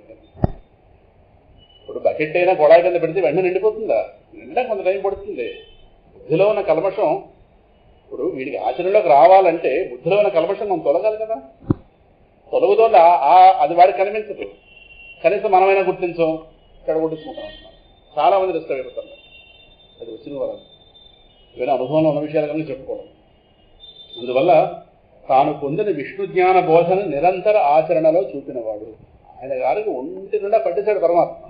ఆయన గారికి అర్థమైన ప్రపంచం కాదు, విష్ణువే. కనుక ఆయన గారు ఆచరణ పూర్ణుడు. అది ఆచరణయే ప్రహ్లాదుడు. వేదాంతం కాస్త వెళ్ళిన జ్ఞానం కాస్త పైకది ఇంద్రియాల ద్వారా మన దేహేంద్రియ ప్రాణ మనోబుద్ధుల ద్వారా చక్కటి ఆచరణగా బయటికి రావాలి. కరెక్ట్, ఇది పరిపూర్ణత వస్తుంది. ఈయన గారి విషయంలోనూ అది సహజం. అది సహజ భక్తుడు కనుక ఆయన గారు పుట్టిన తర్వాత నేర్చుకోవాల్సింది ఏమీ లేదు. ఎంత నేర్చుకోవాలో అన్ని నేర్చుకుని పుట్టినవాడు. అందువల్ల ఉన్న భ్రాంతులన్నీ గర్భంలో ఉన్నప్పుడు పోయినాయి నారదుల దయ వల్ల. పరిపూర్ణమైన క్రిస్టల్ క్లియర్, మనసులో ఏ కల్మషం లేకుండా పుట్టినవాడు. ఆ మాట నారదుల గారు చెప్పారు, నిష్కిల్బిష. కిల్బిషం అంటే పాపం అని అర్థం. నిష్కిల్బిష, ఏ ఒకంత పాపం లేనివాడు పిల్లవాడు. నీ తరం కాదు వాడిని ముట్టుకోవడం. చేతనైతే వాడికి ప్రదక్షిణ చేయాలి. ఇంద్రుడే ప్రదక్షిణ చేశాడంటే ఎంత గొప్పవాడు అర్థం చేసుకోవాలి కదా. అందువల్ల ఆచరణ పూర్ణుడు. ఆ ఆచరణ ఎన్ని రకాలుగా భాగవతంలో మన పోతన గారు భాగవతం సహాయంతో చూసాం. విశ్వాన్ని ప్రేమించకుండా ఉండలేడు. కారణం ఆయనకు ఆయనకు అనిపిస్తున్న ప్రతి వస్తువు తన హృదయంలో ఉన్న విష్ణువే కనుక తనను శిక్షించే వాళ్ళని కూడా ప్రేమించాడు. ప్రేమించడం అన్నది వాళ్ళ యొక్క సహజ శైలి. అందుకని కొత్తగా వాళ్ళు ప్రాక్టీస్ చేయగలరు ప్రేమ అన్నదాన్ని. విష్ణు పూర్తిగా నిండినవాడు కనుక లోపల మనలో భగవంతుడు నిండుతుంటే మన నుంచి ప్రేమ సహజంగా వ్యక్తం అవుతుంది. ఎందుకంటే ప్రేమయే భగవంతుడు. భగవంతుడు ప్రేమ రెండు కాదు. అదేదో ఎవరో చెప్పారని మనం ప్రేమ ప్రాక్టీస్ చేయడం కాదు. పరమాత్మ గురించి వినాలి వినాలి వినాలి వినాలి వింటే వింటే వింటే వింటే లోపల. పాపం కొంతమంది పరమాత్మ గురించి వినరు, ప్రేమ ప్రాక్టీస్ చేస్తుంటారు. ప్రేమ ప్రాక్టీస్ చేసేది కాదు. ఎంత ప్రాక్టీస్ చేస్తాం? 2 సార్లు 3 సారి వాడు తిడతారు, రచించి అయిపోయింది. కొంతమంది సేవా కార్యక్రమాల పేరుతో అవసరాన్ని ప్రేమించండి ప్రేమించడం లోకంలో చెప్తున్నారు, చేస్తున్నారు. పాపం చేస్తున్నారు కావచ్చు, మంచి పనే. కానీ ప్రేమ అనేది అద్వైతానికి సంబంధించి ద్వైతానికి సంబంధించింది కాదు. మనం అవతల వాళ్ళు చూసేది నామరూపాలు, మనం చూసుకునేది నామరూపాలు కాదు. పుస్తకం సేపు పుస్తకం చదువుతుంది, తర్వాత ఎక్కడో పెంచుకుంటుంది. ప్రేమ పేరుతో మనం పబ్లిసిటీ పెంచుకుంటున్న వాళ్ళం, ప్రేమ పేరుతో ఫోటోలు పెంచుకుంటున్న వాళ్ళం. ఇన్ని పెరిగిపోతున్నాయి. మేము ఎంతమందికి ఇచ్చేసాం, మేము ఎంతమందికి ఇచ్చేసాం, మేము ఎంతమందికి ఇచ్చేసాం. చివరికి ఏం పెరిగిందంటే ఏది పెరగకూడదు అది పెరిగింది. అర్థమవుతుంది. అందువల్ల ప్రేమ అనేది జ్ఞానము యొక్క స్వరూపము. వాళ్ళు పరమాత్మ గురించి వినరు, చెప్పేవాళ్ళు చెప్పరు. ప్రేమించండి ప్రేమించండి ప్రేమించండి, ఇది సినిమా ప్రేమ లేదండి. నాకన్నా మీరు వేరుగా తెలుస్తున్నప్పుడు నేను మిమ్మల్ని ప్రేమించలేను. ఇది బాగా గుర్తుపెట్టు. ఇంకా ఆ తర్వాత నేను చేసే ప్రేమ అంతా కపటం. కొంతసేపు వెళుతుంది, తర్వాత వెళ్ళదు. ఏదైనా సహజంగా ఉండాలి కానీ అసహజంగా ఎంతకన్నా ఉంటుంది. మీరు నాకన్నా వేరుగా తెలుస్తున్నారా లేదా? తెలుస్తున్నారంటే నెంబర్ 1 అజ్ఞానంలో అని గుర్తు. ఇప్పుడు నేనేం చేయాలి? నా అజ్ఞానాన్ని రెక్టిఫై చేసుకునే ప్రయత్నం చేయాలి. కానీ అజ్ఞానంలో పెట్టుకుని అవతరాన్ని ప్రేమించండి ఎంతకన్నా ఎక్కడో తేడా వస్తుంది. ఇది తేడా రాగానే మొత్తం అజ్ఞానం పైకి వచ్చింది. చాలా మంది ఇదో పెద్ద సమస్య. అంటే ఇటు నుంచి వెళ్ళవలసిన అడ్డం చూస్తున్నారు. అదేదో అంటే అదో పెద్ద ఉద్యమం అనుకోవడం, దానికి ఒక పెద్ద మోహాలు, దానికి పెద్ద పోవాలి. పేర్లు చెప్పలేము, అర్థం చేసుకున్నాడు అర్థం చేసుకోవాలి. సభలో ఉన్నాం కూడా పేరు చెప్పాలి. వేరే రీతే పేర్లు చెప్తాం.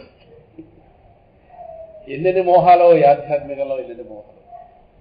సనాతన ధర్మం చెప్పిన పద్ధతిలో కాకుండా కొత్త పద్ధతి లేగా అందరూ వెళ్ళిపోతున్నారు. వాళ్ళేదో కొత్త చెప్పేశారు. అర్థమవుతుందా? వేరు భావన ఉన్న చోట ప్రేమ పొసగదు. బాగా గుర్తుపెట్టుకోండి. ప్రేమ అన్నది అద్వయ స్వరూపము, భగవత్ స్వరూపమే ప్రేమ. ఆ భగవంతుడు మనకి విశ్వరూపుడుగా అర్థమైనాడు. మనం ప్రేమించకుండా ఉండలేము. జ్ఞాని ప్రేమించకుండా ఉండలేడు, అజ్ఞాని ప్రేమించకుండా ప్రేమించు. ప్రేమకి రాగద్వేషాలు ఉండవు, ప్రేమకు మోహం ఉండదు, ప్రేమకి హద్దులు ఉండవు. అర్థమవుతుందా? ప్రేమ ఏది కోరదు. ఇవన్నీ ప్రేమ లక్షణాలు. అవతలవాడు మనం కూర్చుని నమస్కారం పెడతాడా అసలు అపేక్ష ఇక్కడ ఉండదు. నేను అవతలవాడికి ఏదో ఇస్తున్నాననే భావన ఉందా? అది ప్రేమ కాదు, అది వ్యాపారము. అర్థమవుతుందా? అందువల్ల సేవా కార్యక్రమం వేరు, ప్రేమ వేరు. సో ఈ సేవలాగా క్రమశిక్షణతో చేస్తుంటే ప్రేమ వస్తుందో వేరే సంగతి. కానీ ఇదే ప్రేమ అనుకున్న మొత్తం ప్రమాదం. చాలా మంది అదో మోహంలో పడుతున్నారు. ఇదో సమస్య. అందువల్ల వెళ్ళవలసిన పద్ధతిలో వెళ్తే హాయి. అందువల్ల పరమాత్మ గురించి వినాలి వినాలి వినాలి వినాలి వినాలి, విసుగొచ్చేదాకా వినాలి. అప్పుడు బుద్ధిలో 4 మూలలా భగవజ్ఞానం పడుతుంది. అప్పటికి ప్రేమ రూపంగా మనం చెప్తాం. అది లోపల బుద్ధిలో భగవజ్ఞానం నిండకుండా ప్రేమ ప్రదర్శించడం ఎటువంటిదంటే, మల్లె మొగ్గ పువ్వు అవ్వకుండా వాసన వస్తే బాగుండని ఊహించడం. మొగ్గ వాసన ఎలా ఇస్తుంది? మీరు ఇలా అనేస్తే మాత్రం వాసన ఇస్తుందా? అవసరం మొగ్గ పాడైపోతుంది. ఒక్కరోజు దాన్ని అలా ఉంచండి, మర్నాడు సాయంకాలం మీరు ఆపలేని వాసన వస్తున్నది. కారణం దానికి స్టేజ్ రావాలి. అది ముందు స్టేజ్ ఆగిపోయింది. మీరు గబా గబా గబా గబా రెక్కలు తీసేస్తే ఏమవుతుంది? మొత్తం పడేది. ఇలాగే ఉంటే దిక్కుమాల ప్రేమలు కానీ జ్ఞానం నిండదు. లోపల ప్రేమించడం ఏం ప్రేమిస్తారు? ప్రేమ కాదు, స్వార్థం. చాలా మంది ఇదో ఇబ్బందులు పడుతున్నారు. ఆ నడిపించేవాళ్ళు తినగా నడిపించాలి. ఒక వరుసలో వెళ్ళాలి కానీ 2 తర్వాత 3, 3 తర్వాత 4. చిన్నప్పుడు ఇళ్లలోనే ఉండి 3వ క్లాసు 4వ క్లాసు పూర్తి చేసేవారు, అంటే చదివేసేవారు. వాళ్ళు డైరెక్ట్గా 5వ క్లాసులు చేసేవారు. ఆ రోజుల్లో మాస్టర్లు ఎలా ఉన్నా కనుక మొత్తం మీద తీసుకెళ్ళి రిజిస్టర్లో రాసేవారు. ఇప్పుడు 5వ క్లాసులు చేస్తే చేరొచ్చు, కానీ 4 క్లాసులు క్లాస్ రూములో కూర్చుని గురువు ఎదురకుండా నేర్చుకుని కూర్చుంటే వచ్చే ప్రజ్ఞ వాడికి రాదు. వాడు ఇంట్లో చదివేసాడేమో, ఈయన గారేమో హెడ్ మాస్టర్ తెలిసి వాడికి డబ్బులు ఇచ్చి పేరు అందులో వేయించాడేమో, వయసు వచ్చింది కాబట్టి. కానీ వరుస రాదు. 4 ఏళ్ల పాటు రోజు వెళ్ళి ఒక క్లాసు ఎదిగింది వేరు, అమాంతంగా 5లోకి వెళ్ళింది వేరు. ఇక్కడ పాస్ అయితే అవ్వచ్చు, కానీ బుద్ధికి జ్ఞానం రాదు. అలాగే మన శాస్త్రం ఏ పద్ధతిలో వెళ్ళాలో చెప్పింది. బకెట్ కొళాయి కింద పెడితే అడుగు నుండి నిండితే అందం, పైనుంచి అడుగుకి వెళ్తే అని ఆశిస్తున్నాను అనుకోండి, ఎలా ఉంటుంది? పైనుంచి అడుగుకి వెళ్ళలేదు. ఇవాళ ఎక్కువ ఉదాహరణ నేను కదా. అప్పుడు ఏం చేయాలి? తిరగాలి బకెట్. ఇంకా నాలాంటి వాడు చేసేది అది. ఇలా ఉంది ఇవాళ రోజున చాలా చోట్ల ఇదే పోదా. మేమేదో కొత్తగా వచ్చాము, ఏదో మొదలెడుతున్నాం. సనాతన ధర్మం వాళ్ళు చెప్పింది కాదు, మేము కొత్తగా బయలుదేరాం. ఈ కొత్తగా బయలుదేరిన వాళ్ళు జేజలు పలుకుతుంది, లోపం కాదు. ఇదే కలికాలం, దురదృష్టం. పోనడం వల్ల మనకి ఎందుకు కానీ ఆచరణ పూర్ణుడు చెప్పొచ్చేది ఏ మోహాల్లో పడకుండా ఉండడం కోసం మాటలు చెప్పడం. తెల్లవారితే బయట ఆకర్షించడానికి బోల్డ్న్నాయి ఆధ్యాత్మిక మార్గంలో. వ్యవహార ప్రపంచంలో ఎలాగైతే మోహాలు ఉన్నాయో ఆధ్యాత్మికలు మరీ మోహాలు ఉన్నాయి. వాటిని తట్టుకోవడం కష్టం. మనలో జ్ఞానం ఉంటే కానీ అక్కడ నిలబడడం కష్టం. టీవీ పెడితే చాలు ఇలాగ పెద్ద పుల్లుల మీద పడిపోతున్నారు రకరకాలు చెప్పి. పెద్ద పుల్లే భయం వేస్తుంది ఆ భక్తి టీవీ పెట్టాం కదా. అన్ని ఆధ్యాత్మికంలో చేరిపోతున్నాయి. మిరపకాయలు పట్టరండి హోమం చేస్తాను ఒకడంటాడు, ఇదో ఆధ్యాత్మికం. ఇంకా రకరకాల పిల్లలు పుట్టాలంటే ఇలా చేయండి అంటాడు. వాస్తు గురించి ఒకటి మాట్లాడతారు. ఇవన్నీ ఆధ్యాత్మికలు అవుతాయి. అలా అవుతాయి. మీ పేరులో ఆ ఎస్ తీసి జడ్డు పెట్టుకుని ఓపించోడు అంటాడు. రకరకాల గోపం. ఇవన్నీ ఆధ్యాత్మికమే. ఇవన్నీ ప్రాయోజిత కార్యక్రమాలు వాళ్ళు డబ్బులు వస్తాయి వాడికి. ఇవన్నీ కానీ చెప్పొచ్చింది మనం చూడగానే ఇది ఆధ్యాత్మికం అనుకుంటాం. ఓహో నా పేరులో స్పెల్లింగ్ తేడా ఉంది కనుక నేను పేరు మార్చుకుంటే ఏదో అయిపోతాను. పేరు మార్చుకుంటే పిచ్చోడు మొత్తం. ఉన్న పేరు సరైన పేరే పెట్టారు మనకు. అందులో అక్షరం తీసి అక్షరం పెడితే అక్షరం మార్చుకోండి మీ బ్రతుకు మారిపోతుంది. ఇదో కార్యక్రమం. టీవీ పెడితే భూతాల్లో పడిపోతున్నారు మీరు కదా. అందువల్ల జాగ్రత్త చెప్పడం. ఈ రకరకాల న్యూమరాలజీ అంటాడు, ఇంకోటి అంటాడు.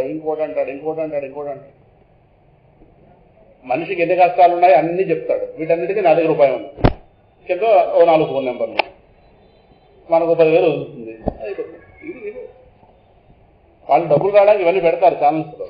మరి ఎన్టీవీ చౌదరి గారు మొత్తం అన్ని కార్యక్రమాలు ఫ్రీగా వాళ్ళని ఎక్కడ అవుతుంది? అందువల్ల ఏదో ఇలాంటి ప్రాయోజిత కార్యక్రమం పెడితే అందులో వాళ్ళ డబ్బులు వస్తాయి. వస్తే కొత్త కార్యక్రమాలు చూపించగలడు అంతే కదా. అన్ని డబ్బులు ఆయన ఎక్కడ పెట్టుకుంటే మనకు కనీసం పైసా ఏమో చూసేస్తుంటాం అనేది. మరి ఆయన డబ్బు ఎక్కడి నుంచి వస్తుంది? ఇంత చేయాలంటే ఎక్కడ ఎంత చౌదరి అయితే మాత్రం డబ్బు ఎక్కడ పైన కురుస్తుందండి. మరి అట్లే ఆయన కూడా అపేక్ష ఉంటుంది, డబ్బు అపేక్ష. జీతాలు ఇవ్వాలా స్టాఫ్కి, నాలుగు వాళ్ళు ఉంటాయి. సరే ఆయన వల్ల మనకెందుకు. అందువల్ల విష్ణు జ్ఞాన బోధన నిరంతర ఆచరణలో చూపినవాడు. లోపల నుంచి పరమాత్మ నిండితే అది ఆచరణ రూపంగా బయటకు వస్తుంది. ఆచరణ పూర్ణుడు అంటే ఆచరణలో ఏ లోపము లేనివాడు అనగా. తర్వాత దాంట్లో అద్భుతమైన పాయింట్, అంతటా అన్నింటా ఎప్పుడు విష్ణువునే గాని మరేతరమైన దేనిని అనగా విశ్వాన్ని చూడలేని ధన్యాత్ముడు. ఏమో ఈ బుద్ధిలోకి ఎలా వచ్చాయి కానీ అలా పెనబడిపోయింది. ఇవి రాస్తున్నప్పుడు ఎంత స్పీడ్గా రాశాను. కారణం ఏ ఆలోచన వెనకపోతుంది మళ్ళీ భయం. గబ్బ ఇలా షార్ట్ హ్యాండ్ రాసిన వాళ్ళు ఉంటారే, గబ్బ అంటే ఏవో అక్షరాల కింద ఇలా రాసేసి మళ్ళీ తర్వాత తెచ్చుకుని మళ్ళీ వెనక్కి వచ్చి రాద్దాం, మళ్ళీ ఆలోచన పోతుందని చెప్పి చాలా స్పీడ్గా రాదు. అలాగ ఒక తుఫాను వచ్చిన మీద పడిపోయి ఆలోచనలని మళ్ళీ తర్వాత వస్తుందో లేదో తెలియదు. కూర్చొని రాస్తే మళ్ళీ వాటిని వాక్యాలను సరిచేసి అప్పుడు ఏదో వాటిని తీర్చిదిద్దడం జరిగింది. మీద పడిపోయి ఆలోచనలు వచ్చేలా. ఈ వాక్యం అర్థమైంది కదా. అంతటా అన్నింటా ఎప్పుడు సర్వమున్ అతని దివ్య కళామయమంచు అన్న మాట చెప్పడమే కాదు, అనుభూతిలో ఉన్నవాడు కనుక భగవంతుడు అంటే అంతటా అన్నింటా ఎప్పుడు. ఈ మూడు అంటే దేశం, కాలం, వస్తుత. అర్థం కదా. పరమాత్మ అనంత స్వరూపుడు. అనంత స్వరూపుడు అంటే దేశత, కాలత, వస్తుత అపరిచ్ఛిన్న. దేశం వల్ల పరిచ్ఛిన్నం కానివాడు, కాలం వల్ల పరిచ్ఛిన్నం కానివాడు, వస్తువు వల్ల పరిచ్ఛిన్నం కానివాడు. అంటే పరమాత్మ దేశానికి పరిమితుడు కాదు, కాలానికి పరిమితుడు కాదు, ఏ వస్తువుకి పరిమితుడు కాదు. అవంటూ ఉంటే వాటి ఎందంతగా నిండి ఉన్నాడు, అవంటూ ఉంటే వాటి రూపంగా ఉన్నాడు. అవేవి లేనప్పుడు కూడా తను ఉంటాడు. అది అనంతమైన వాడు. సముద్రం తనలో భాగమైన ఏ కెరటానికి పరిమితం కాదు. ఈ మాట అందువల్ల సముద్రాన్ని చూడండి అంటే ఎలా చూడాలి? ముందు లేస్తున్న కెరటాల్లో చూడాలి, కెరటాలుగా చూడాలి. తర్వాత దాటి వెళితే కెరటాలు లేని భాగంగా చూడాలి. మొత్తం ఈ రెండింటిగా చూస్తేనే సముద్రం సమగ్రంగా చూసినట్టుగా. అంతేగాని నాకేదో వెళ్ళగానే ఒక కెరటం కనిపించిందని ఆ కెరటం దగ్గర దృష్టిని నిలిపి ఇదే సముద్రం అనుకుంటే అజ్ఞానం. అందువల్ల అంతటా అన్నింటా ఎప్పుడు విష్ణువునే గాని మరేతరమైన దేనిని అంటే విశ్వాన్ని చూడని చూడలేని ధన్యాత్ముడు. అది మనం ఏం అలా చూశాడు, ఆయనకు అర్థమైంది ఈ అంతటా అన్నది అన్నింటా అన్నది ఎప్పుడు అన్నది అంటే వస్తువులుగా, దేశంగా, కాలంగా. అదే విశ్వం విష్ణుర్వ షట్కారో భూత భవ్య భవత్ ప్రభు. విశ్వం అంటే స్పేస్, విష్ణు అంటే అంతలో నిండున్నవాడు, భూత భవ్య భవత్ ప్రభు అది కాలస్వరూపం. భూతకృత్ భూతభృత్ భావ భూతాత్మ భూత భావన. ఈ దేశంలో ఈ కాలంలో ఉంటున్న వాళ్ళందరినీ జీవులు అంటారు, అవే వస్తువులు. అందువల్ల దేశత కాలత వస్తుత అంతటా నిండున్నవాడు విష్ణువు. అంటే అన్నింటి రూపంగా తెలుస్తున్నవాడు విష్ణువు. అర్థమైందా? అంతటా ఉన్నాడంటే మరి వాటికంటా వేరుగా ఉండి వాటిలో దూరున్నాడని కదా అర్థం. ఇప్పుడు ఈ సీసాలో నీళ్ళు ఎలా ఉన్నాయో అలా భగవంతుడు ప్రపంచంలో ఉన్నాడని కాదు, ప్రపంచ రూపంగా నిండి ఉన్నాడు. వాడు అర్థమవుతుందో లేదా? మళ్ళీ ప్రపంచాన్ని పరమాత్మగా ఎక్కడ వేరుగా ఊహించడానికి ఒకంత కూడా లేదు. ఈ మాట చాలా సందర్భాల్లో చెప్పుకున్నాం. ప్రపంచం పరమాత్మే, పరమాత్మ ప్రపంచం కాదు. ఈ మాటలు బాగా బుద్ధిని పెట్టేయాలి. అప్పుడు మనలోంచి విష్ణు చైతన్యం బయటకు వస్తుంది. పరమాత్మ గురించి చెప్పుకుంటేనే ఆనందం, చెప్పుకుంటేనే అనంతం అయిపోతాం. అదిగో అందువల్ల ఆయన గారికి విశ్వం విశ్వంలా కాదు విష్ణువులా గోచరిస్తుంది. ఎందుకంటే ఆయన కలిగిన విష్ణు జ్ఞానం అలా కలిగింది. అందువల్ల ఆయన విశ్వాన్ని చూడలేని ధన్యాత్ముడు. మనం ప్రపంచాన్ని చూడడంలో ఎక్స్పర్ట్స్ మనం కదా. మనందరం హిరణ్యకశిపుడు పార్టీ. హిరణ్యకశిపుడు అంటే ప్రపంచాన్ని చూసేవాడు. దీన్ని ప్రపంచంగా చూస్తే హిరణ్యకశిపు వర్గం, దీన్ని విష్ణువుగా చూస్తే ప్రహ్లాద వర్గం. ఎవరి వర్గంలో ఉన్నా తెలుసుకోవడం అంతే. కానీ హిరణ్యకశిపుడు లేదు, ఖాళీ లేదు. ఇది గొప్పతనం. ప్రహ్లాద దాంట్లో ఒకరో ఇద్దరు ఉన్నారు మహానుభావులు. ఏ రమణ మహర్షి గారు, కంచి మహాస్వామి, వీళ్ళందరూ ఆ లైన్లో ఉన్నారు. 5-6. ఈ లైన్ చూస్తే మనం చంద్రయాత్రలో అది పెరిగిపోతుంది అలాగే కదా. తర్వాత ఓ ప్రహ్లాదను ఓ చిన్న నింద రూపమైన స్థుతి వేసిన తర్వాత కనుకనే విశ్వాన్ని చూడలేని అసమర్థుడు. సింహాచలం ఒక ఆయన అడిగారు, ఏమంటే ఎలా రాసేటట్టు దాన్ని శాస్త్రంలో నిందాస్తుతి అంటారు. నిందాస్తుతి, స్తుతి నింద రెండు ఉన్నాయి. పైకి నిందలా కనిపిస్తుంది, అడుగున స్తుతి ఉంటుంది. కొన్ని పైన స్తుతి ఉంటుంది, లోపల అడుగున. ఇది మనకు వ్యవహారంలో కనిపిస్తుంది. మీరున్నారే భగవంతుడు అండి అంటే అది పైకి స్థుతి, లోపల నా తలకాయ తినేస్తున్నావరా అని చెప్పడం. ఎక్కువ మనకి మన ఇళ్లలో స్థుతి ఎక్కువ ఉంటుంది. మనం అది సంతోషిస్తుంటాం అదే పై మాట చూసి. కాదు, అడుగులో మనకు అర్థం కావాలి. అర్థమవుతుందా? వీడికి డబ్బు ఇస్తేనండి ఇలా అంటాడంటే ఇంక రాదని అర్థం. పైకి స్థుతి, అడుగునంత. ఇది నిందాస్తుతి. ఈయన గారు విశ్వాన్ని చూడలేని అసమర్థుడు. ఒక సింహాచలంలో అర్చకులు ఒక ఆయన అడిగారు, అంటే అలా రాశారు మరి ఘోరంగా అంటే నిందాస్తుతి అంటే అలా రాయాలి, అలా రాస్తే బాగా పడుతుంది అంటే అక్కడ ఏదో దృష్టి అక్కడ నిలబడుతుంది. అక్కడ మన విశ్వాన్ని చూడలేని అసమర్థుడు అంటే ఇప్పుడు మనందరూ ప్రహ్లాదులకి ప్రపంచాన్ని చూసే నేర్పడతాను చూడడం మనం బయలుదేరక్కలేదు. మనం ఏమిటి దాని అర్థం అది కాదు. ఆయన గారికి ఈ విశ్వరూపంగా గోచరిస్తున్నవాడు గోచరిస్తున్నాడు. మనం గోచరిస్తున్న విశ్వం దగ్గర ఆగిపోయిన వాళ్ళని ఈ విశ్వరూపంగా గోచరిస్తున్నవాడు వాడు గోచరిస్తున్నాడు. కనుక ఆయన గారికి మనం ఏదైతే విశ్వం అంటున్నామో ఆయన గారు విష్ణు. ఉదాహరణకి త్రాడు పాము ఉదాహరణలో రజసర్ప భ్రాంతి. మనం భ్రాంతిలో ఉన్నప్పుడు మన పాము కనిపిస్తుంది, కానీ మనకి పాము కనిపించిందని అందరికీ పాము కనిపించాలని ఏం లేదు. పక్కవాడి చూరే త్రాడురా అంటాడు. మనము కాదురా పాము అంటాం. మనం దేని పాము అంటున్నాం, వాడు ఏదంటున్నాడు త్రాడు. అప్పుడు వాడు మన భయం పోగొట్టడానికి అయితే ఉండు, అది నిజమైన పాము కాదని చెప్తానని చెప్పి ఆ త్రాడైన వాడు తెలుసు, ఆ త్రాడు వెళ్తాడు. ఒరే పాము దేకరా అంటాం. ఒరే పాము అయితే ఎందుకు పట్టుకుంటాను, నీ బుద్ధి ఉందా లేదా, ఆ త్రాడది ఇలా పడుకుని చూడు అనగానే పాము. అప్పుడు పాము భ్రమ ఎగిరేది. అంతవరకు మనం దాన్ని ఒకలా చూస్తాం, వాడు దాన్ని ఒకలా చూస్తాం. అంటే ఒక వస్తువునే రెండింటిగా చూస్తాం. వాడిది సత్య దర్శనం, మనది అసత్య దర్శనం. కాబట్టి మన దగ్గర భయం ఉంది, వాడి దగ్గర ఆనందం ఉంది. ఇదే ప్రపంచం. శిష్యుడు పావును చూసే రకం, గురువు గారు త్రాణు చూసే రకం. మన విశ్వాన్ని చూసే రకం, ప్రహ్లాదుడు విష్ణువుని చూసే రకం. ఈ వస్తువుది ఇంతకన్నా వివరంగా చెప్పాలి. ఏమో మీకు చెప్పి నాకు విష్ణు జ్ఞానం కలిగిపోతుంది. మీ సంగతి ఏమో కానీ, మీ సంగతి నేను హామీ ఇవ్వలేదు. కానీ మీకు చెప్పడం వల్ల నాకు 4 సత్సంగాల వారానికి లోటు లేదు. ఎక్కడ కావలసిన జ్ఞానం నాకు నేను చెప్పుకుంటున్నాను. కాదు, నా లోపల నా ద్వారా నాకు ఎవడో చెప్తున్నాడు, నా ద్వారా ఎవడో చెప్తాడు. సరిపోతుంది. నేను ధరిస్తాను మీ దేవల్ల. మీ సంగతి మీరు చూసుకోండి. అందువల్ల విశ్వాన్ని చూడలేని అసమర్థుడు అన్న పదం అలా వేశాను. అదే నిజ వైష్ణవుడు పదం అక్కడ వేశాను. నిజమైన వైష్ణవుడు. నిజమైన వైష్ణవుడు అంటే అబద్ధ వైష్ణవులు అని కొంతమంది అంటే అబద్ధ వైష్ణవులు ఉన్నారని. కరెక్టే. విష్ణువుకి భిన్నమైన దాన్ని చూసేవాడు అబద్ధ వైష్ణవుడు. అదే వైష్ణవుడు అంటే ఏంటి? ఉన్నదంతా విష్ణువే, సర్వం విష్ణుమయం జగత్ అన్న భావనతో ఉన్నవాడు వైష్ణవుడు. సర్వం శివమయం జగత్ అన్న భావంతో ఉన్నవాడు శైవుడు. ఇంతే వేదాంతం అంతే. అంతే తప్పించి విష్ణు వేరు, వాడు వేరు, విష్ణు వేరు, విశ్వం వేరు అనేటువంటి ఈ పార్షియల్ దృష్టి ఏదైతే ఉందో, అసమగ్ర దృష్టి, దీనితో ఉన్నవాడు అబద్ధ వైష్ణవుడు. వాడు ఎవడవనగా వాడు వైష్ణవత్వంలో ఉన్నవాడే తప్పించి వైష్ణవుడు అయిపోయాడు అన్నానికి. ఇంజనీరింగ్ చదువుకున్న వాళ్ళందరూ ఇంజనీర్లు అయిన వాళ్ళు కాదు.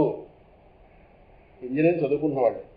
మెడిసిన్ చదువుకుంటున్న వాడు ఆపరేషన్ చేస్తే గవర్నమెంట్ ఒప్పుకోదు, అరెస్ట్ చేస్తారు పడుతుంది. కారణం వాడికి మెడిసిన్ పూర్తి అవ్వలేదు. వాడికి ఆపరేషన్ చేయడానికి గవర్నమెంట్ లైసెన్స్ అవ్వలేదు ఇంకా. కాబట్టి వాడు డాక్టర్ గారు పక్కన నిలబడి ఆపరేషన్ చూడొచ్చు, ఎలా చేయాలి. వీడు చేయొచ్చాడు అనుకోండి, వాడు పోతాడు. అర్థమవుతుందా? అలాగే వైష్ణవత్వాన్ని అనుసరిస్తున్నారు, అనుసరించడం. అందుకని వాళ్ళ వైష్ణవులని పెంచడం మన మోహంలో పడకూడదు. వైష్ణవుడు అంటే ఇది నాకు విశ్వం అంటే అర్థం కాని వాడు. అర్థమవుతుందా? ఆయనకి రాగద్వేషాలు స్పష్టంగా తెలుస్తున్నాయి అనుకోండి, వాడు నెంబర్ 1 అబద్ధ వైష్ణవుడు.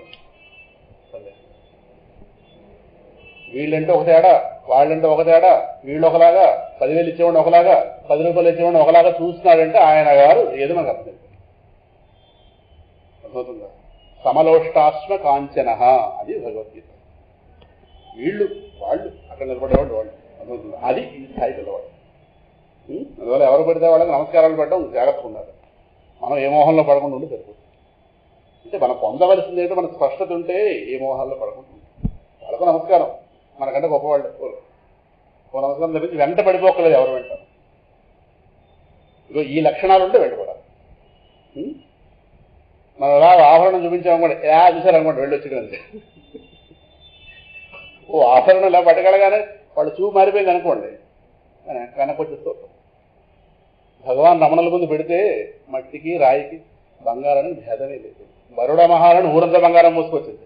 ఎవరికి ఏదంతా అడిగారు, ఈ ఆశ్రమంలో ఉంచుకోండి.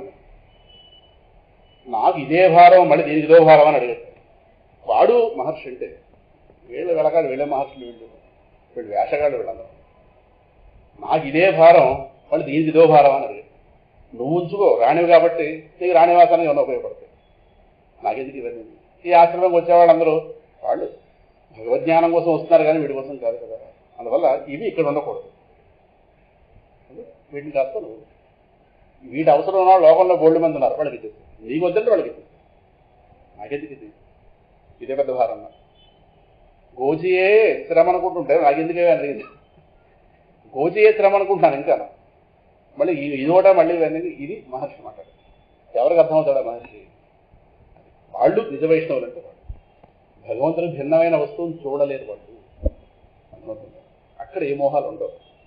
తన జీవితం కూడా తాను పుచ్చుకొని రామకృష్ణుడు ఉన్నాడే, ఆయన ఎవరికి అర్థమవుతాడు? జన్మల జీవితంలో డబ్బు ముట్టుకోలేదు. ఎందుకంటే పరమాత్మ కలిపురుషుడు మొత్తం మాయను డబ్బులోనే పెట్టాడు. సత్యం ఇది. డబ్బు చేరిందో ఇద్దరి మధ్యన అయితే ధనం ప్రవేశించినా కూడా ధనం ప్రవేశించకూడదు. అందుకే భగవత్ సంబంధమైనటువంటి విషయాలు జరిగే చోట్ల ధన ప్రస్తావన తేకూడదు. ధనం వెళ్ళిందో మార్పు చేస్తున్నాను. అది రామకృష్ణుడు గొప్పతనం. అది ఏ కల్మషం లేనివాడు మహానుభావుడు. ఎవరికి అర్థమవుతారు వాళ్ళు? ఈ కాలం వాళ్ళకి అర్థమవడం కష్టం. మొత్తం మీద వాళ్ళు నిజ వైష్ణవుడు. ఎవరు? విశ్వాన్ని చూడలేని అసమర్థుడు నిజ వైష్ణవుడు. పాప ఈ కాలంలో వాళ్ళకి ఏమంటే విష్ణువు లేని వస్తువులు తెచ్చిపెట్టిందంటే క్షణంలో తెచ్చిస్తారు వాళ్ళు. విష్ణువు లేని వస్తువులు దేవాయ అంటే ఆవిడ ఒకటే రెండు బోల్డ్ వస్తువులు ఉన్నాయని తెస్తారు. అంటే వాడికి విష్ణువు అర్థం కాలేదు నాకు. వాళ్ళందరూ రకరకాల పోలండి వాళ్ళ వాళ్ళు వదిలేద్దాం. చెప్పొచ్చేది ఇక్కడ ఏదో పలానా పర్టికులర్ చెప్తున్నామని కాదు. ఎవరు ఏ దేవతా ప్రధాన వాదులు అంటారు వీళ్ళని. అంటే ఏ దేవత పట్టుకుంటే ఆ దేవత ప్రధానం, మిగతా వాళ్ళు సబార్డినేట్స్. ఇది వాళ్ళు పట్టుకున్నది అది. ఆయన గారు విష్ణువు పైన ఉంటే అందరూ కింద ఉంటారు అని వీళ్ళ వాదన. శివుడి పైన ఉంటే వీళ్ళందరూ కింద ఉంటారు వీళ్ళ వాదన. గణపతి పైన ఉంటే ఎంతమంది వీళ్ళు ఉంటే అదో వాదన ఉంది. గాణాపత్యం అంటారు దాన్ని. ఇక్కడ కాగా మహారాష్ట్రలోకి వెళితే గాణాపత్యం చాలా విశేషంగా ఉంది. అందుకే ఇక్కడ కన్నా ఉత్సవాల కన్నా మహారాష్ట్రలో గణపతి ఉత్సవాలు బాగా జరుగుతాయి.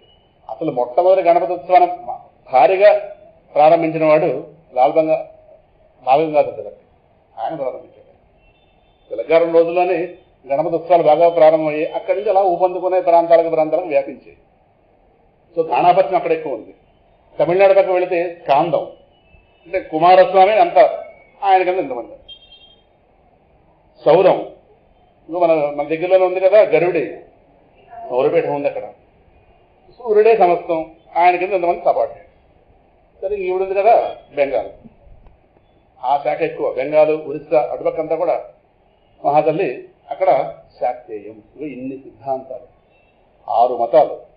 ఆ వేదాన్ని ఆధారంగా చేసుకుని ఆ వేద పురోక్తమైనటువంటి ఈ దేవతలు, ఆ దేవతలను సరిగ్గా అర్థం చేసుకోలేక అందులో దేవతా ప్రధానం అప్రధానం అని ఈ ఆర్డినేట్ సబార్డినేట్ సిస్టమ్ పెట్టారు.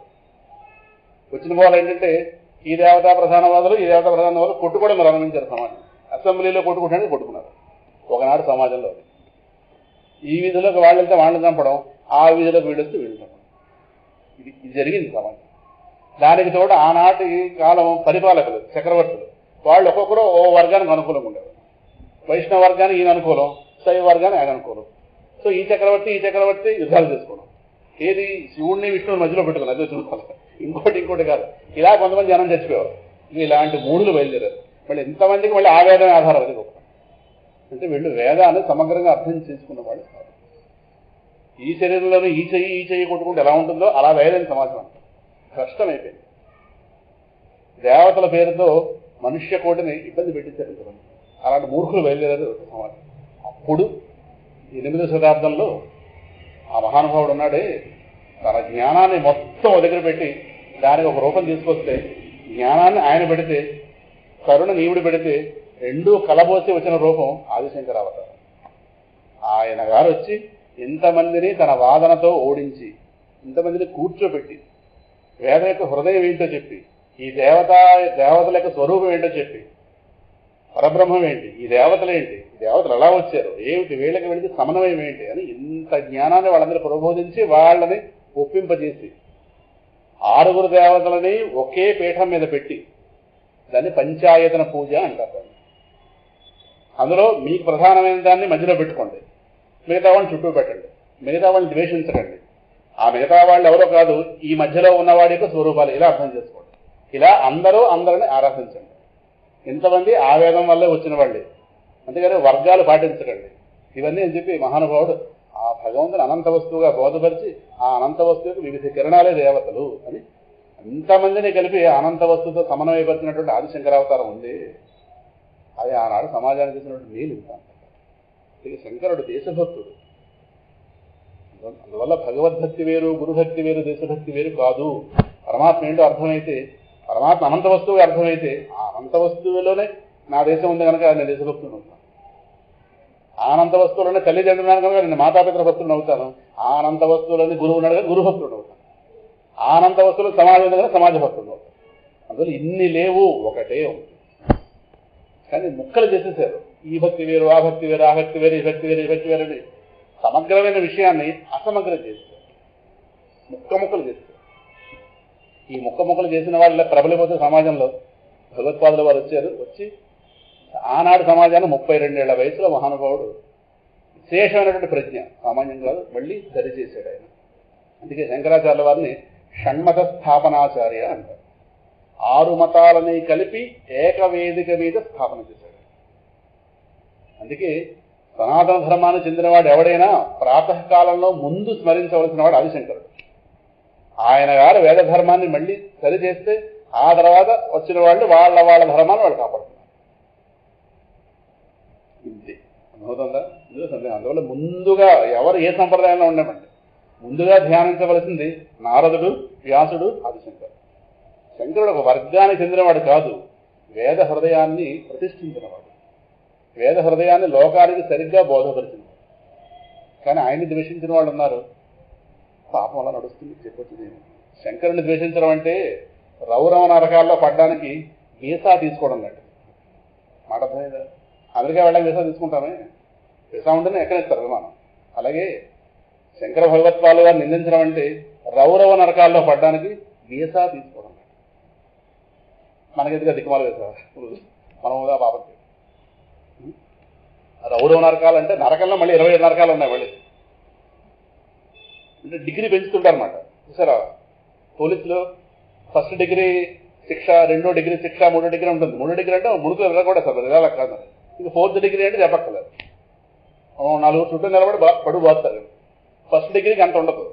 అలాగే నరకాల్లో కూడా డిగ్రీస్ ఉంటాయి, వాళ్ళు చేసిన పాపాలు పెట్టండి. రౌరవ నరకాలంటే ఇది చివరిది మాట. ఇంక అక్కడికి వెళ్ళాలి. శంకరుని ద్వేషిస్తుంది మనకి ఎందుకు, మనకి అర్థం కాదు. నమస్కారం పెడదాం కానీ మనకెందుకు నరకాలు వెళ్ళి. అంటే నరకం తేలిగ్గా చూడాలనుకుంటే శంకరుని ఎంత చేస్తే చాలన్నారు మనకి ఇక్కడ ఉన్న నరకం చాలు. మనకి కొత్త మనకి అజ్ఞానంలో నరకం చాలు, కొత్త ఎందుకు వెళ్ళేది. అందువల్ల నిజ వైష్ణవుడు తర్వాత చెప్పి 10వది కాస్తారు, ఆఖరిది 10వది వాళ్ళకి నిరంతర. ఆయనకు వ్రతం ఉండేదిరా ప్రహ్లాదుడికి. ఏంటా వ్రతం? సమత్వమారాధన మచ్యుతస్య వ్రత పాలకుడు. సమత్వమారాధన మచ్యుతస్య. దీని గురించి వచ్చేవారం విశేషంగా చెప్పుకుందాం. కొంత ప్రతిపాదించుకుని విడిచిపెట్టాలి. ఈ పుస్తకంలోనే 89 పేజీలు వచ్చారు, విశేషంగా ఉంది. ప్రహ్లాద వెళ్ళకండి, వెనక్కి వెళ్ళకండి, వచ్చేవారు ఇంటికి వెళ్ళండి. అంటే ఈ పుస్తకం మళ్ళీ వారం తర్వాత చేస్తారేమో, ఇంటికి వెళ్ళి చూస్తాను. ఈ పుస్తకాలు ఎంత దగదగలాడిపోతున్నాయంటే నా చూడండి ఎలా ఉందో. మేము పొగుడుతా అనుకోకుండా నిందాస్తుంది కాదు, స్థుతినంత. ఇందాకనే చెప్పానుగా, స్థుతినంత. అలాగే ఇప్పుడు తెచ్చిన ఆభరణం ఉన్నాయి, షాపులో తెచ్చిన ఆభరణాలు ఎక్కడ ఏమి నలిగితేగా. నా చూడండి ఎలా ఉంది. మీరు గొప్పవాళ్ళు. స్థుతినంత అర్థమైన వాళ్ళకి అర్థమైంది. మా చిన్నప్పుడు ఒక ఆవిడ ఉండేది. ఆవిడ భగవద్గీత పుస్తకం థళలా రెన్నుతో ఉతుకుని తెల్ల బట్టలా ఉండేది. ఆవిడ 2 సబ్బుతో ఉతుకుంటాడు. టీవీలో చూస్తుంటామే. ఆవిడ అంటుంటాడు, ఆవిడ పుస్తకం ఎప్పుడు చాలా కొత్తగా ఉంటుంది. ఆవిడ సంతోషించింది. తిరిగేస్తాగా ఇంటికి వెళ్ళాక అలా ఇప్పుడు అలా చక్కగా ఎలా కవర్లో పెట్టి అలా కవర్లో తీయడం. ఆ మాత్రం సంతోషించాలి. అంటే ఆవిడకి అర్థం కాలేదు ఆ రోజుల్లో. అలాంటి అమ్మాయి. సమత్వం ఆరాధనం అచ్యుతస్య. ప్రహ్లాదోపాఖ్యానానికి ఇంకో పేరు పెట్టాలనుకుంటే ఇది సమత్వం ఆరాధనం అచ్యుతస్య. అచ్యుతుడికి నిజమైన ఆరాధన ఏది? ఆరాధనలు రకరకాలు ఉన్నాయి, ఎవరి స్థాయిపట్టి వాళ్ళు చేస్తాం. కానీ ఏ ఆరాధనని ఆయన స్వీకరిస్తాడు? ఇప్పుడు మన ఆరాధన స్వీకరిస్తున్నాడో మనకు బెంగలేదు. మనం ఎలా చేసినా ఆయన స్వీకరిస్తున్నాడో లేదో మనకు అనవసరం. మనం చేసి సేవాలన్నది మన లెక్క కదా. కానీ ఆయన స్వీకరించడం మనకు వద్దా? ఆయన స్వీకరించబోతే ఫలితం ఎక్కడ ఉంది? అందువల్ల అచ్యుతుడు ప్రీతితో స్వీకరించే ఆరాధన ఇది సమత్వం. ఏది? సమత్వం. సమత్వమే అచ్యుతుడికి నిజమైన ఆరాధన. అటువంటి ఆరాధన ప్రహ్లాదుడు అటువంటి ఆరాధన వ్రతంగా చేసేటటువంటి నియమం పెట్టుకున్నాడు. వ్రతం అంటే భరించడం, వ్రతం అంటే ఇంకా ఒక నిష్ఠలో చేసేది. అదే ఇవాళ చేసినా పర్లేదు, ఎరుడు చేయనా పర్లేదు, అలా కాదు. వ్రతం అంటే ఏది అడ్డొచ్చినా చేసి తీరవలే, అది వ్రతం అంటే. అందువల్ల అటువంటి వ్రతపాలకుడు సమత్వం అనేటటువంటి అచ్యుతుణ్ణి సమత్వం అనేటటువంటి ఆరాధనతో అర్చించడం అనేటటువంటి వ్రతాన్ని పాలించేవాడు. అది వ్రతం. సమత్వం అంటే ఏంటో చెప్పుకుని ముందు వెళ్ళిపోతాం. విష్ణు సహస్రనామంలో ఉంది కదా, సమయజ్ఞో హవిర్హరి నామం ఉంది. సమయజ్ఞ. అక్కడ ఆ నామం దగ్గర శంకర భగవత్పాదుల వారు విష్ణు సహస్రనామం, విష్ణు పురాణంలో ప్రహ్లాదుడు చెప్పినటువంటి ఈ సమత్వమారాధన మధ్యదర్శన దాన్ని అక్కడ భాష్యం రాశారు. ఆయన భాష్యంలో ఇది కోట్ చేశారు. అక్కడ ఒక శ్లోకం వస్తుంది, 89వ పేజీలో ఉంది. 90వ పేజీలో ఉంది. అసార సంసార వివర్తనేషు మాయాత తోషం ప్రసభం బ్రవీమి సర్వత్ర దైత్యా సమతాముపేత సమత్వమారాధన మత్స్యుతస్య. విష్ణు పురాణంలో ప్రహ్లాద చెప్పారు, భాగవతంలో కాదు. అంటే అక్కడే సమయజ్ఞ. కొంతమంది ఈ సమయజ్ఞ అన్నదాన్ని వ్యాఖ్యానం ఏం చెప్పారంటే సమయజ్ఞ సమయజ్ఞ. సమయజ్ఞుడు అంటే సమయము తెలిసినవాడు చాలా మంది అర్థం చెప్పారు. సమయం అంటే టైం సెన్స్ ఉన్నవాడు. ఇప్పుడు ఆయన టైం సెన్స్ లేదనుకోండి, ఇది ఒక అర్థం. టైం సెన్స్ లేదనుకోండి, మనకి ఎప్పుడు ఏ కర్మఫలం ఇవ్వాలో మనం సమయం చూసుకుని ఇవ్వాలా? సపోజ్ ఆయన మర్చిపోతే, ఇప్పుడు మనకి టైం సెన్స్ ఉంది కాబట్టి ఉదయం 8 గంటల వంట, మధ్యాహ్నం 8 గంటల వంట, సాయంకాలం 8 గంటల టీ, ఇవన్నీ జరుగుతుంది. టైం సెన్స్ లేకపోతే ఇంట్లో ఏమంటారు, కాలం మర్చిపోయారని అడుగుతారు కదా. అలా కాకుండా అంటే ఎవరికి ఏ సమయంలో ఏం చెయ్యాలో తెలిసిన వాడు అని అర్థం, ఒక అర్థం. కనుక వాళ్ళ కర్మకి ఏ ఫలితం ఇవ్వాలి, ఎప్పుడు ఇవ్వాలి, ఎలా ఇవ్వాలి, ఇది స్పష్టంగా తెలిసిన వాడు కనుక సమయజ్ఞ ఒక అర్థం చెప్పారు. రెండోదో సమయజ్ఞం అంటే సమత్వం అనేటటువంటి యజ్ఞం. సమత్వం అనే యజ్ఞము తన రూపంగా ఉన్నవాడెవడో వాడు సమయజ్ఞం. అర్థమైందా? సమయజ్ఞ సమయజ్ఞం. ఇందాకల్లో సమయజ్ఞ అదొక అర్థం, ఇదో సమయజ్ఞ. సమత్వం అనేటటువంటి యజ్ఞం ఎవరి రూపమో ఆ నారాయణుడే ఇక్కడ విష్ణువుగా చెప్పబడుతున్నాడు. సమత్వం అనేటటువంటి యజ్ఞం అనగా, యజ్ఞం అంటే ఈశ్వరుడు, ఎందుకంటే యజ్ఞమై విష్ణువు. యజ్ఞం అంటే భగవదర్పణగా చేసేటటువంటి సత్కర్మకి యజ్ఞం అని పేరు. భగవంతుడికి అర్పణ బుద్ధితో చేసేటటువంటి సత్కర్మకి యజ్ఞం అని పేరు. ఆ సత్కర్మ రూప యజ్ఞమే విష్ణుడు. విష్ణువే యజ్ఞం రూపంలో ఉన్నాడు, యజ్ఞమై విష్ణువు. అన్నిటికంటే గొప్ప సత్కర్మ ఏంటి? లోకంలో సత్కర్మలు ఉన్నాయి, దీనికంటే అది గొప్పది, దానికంటే అది మంచి కర్మ, దీనికంటే అది మంచి కర్మ, ఇది మంచి. అన్నిటికంటే గొప్ప సత్కర్మ ఏది? అన్నిటికంటే గొప్ప సత్కర్మ సమత్వము. ఒక్క మాట చెప్పుకుని వాళ్ళు విడిచిపెట్టద్దాం. చాలా ఉన్నాయి గొప్ప కర్మలు. ఉదాహరణతో పోలిస్తే ఓది ఇద్దరు భోజనం పెట్టడం కంట ముగ్గురు భోజనం పెట్టడం గొప్ప, ముగ్గురు భోజనం పెట్టడం కంట 30 మంది భోజనం పెట్టడం గొప్ప కావచ్చు. ఇలా వెళుతుంది. కానీ అల్టిమేట్ ఏంటి? గొప్ప సత్కర్మ, అన్నిటికంటే మించిన గొప్ప సత్కర్మ భగవంతుణ్ణి అంతటా ఉన్నవాడిగా దర్శించడమే గొప్ప సత్కర్మ. అది సమత్వం అనేటటువంటి యజ్ఞం ఏదైతుందో, సమత్వం అనే యజ్ఞం ఎవడి రూపమో వాడు నారాయణుడు. ఇక్కడ అటువంటి సమత్వం అనేటటువంటి ఆరాధనతో అచ్యుతుడిని నిరంతరము ప్రీతి కలిగిస్తున్నవాడు ఎవడో వాడు ప్రహ్లాదుడు.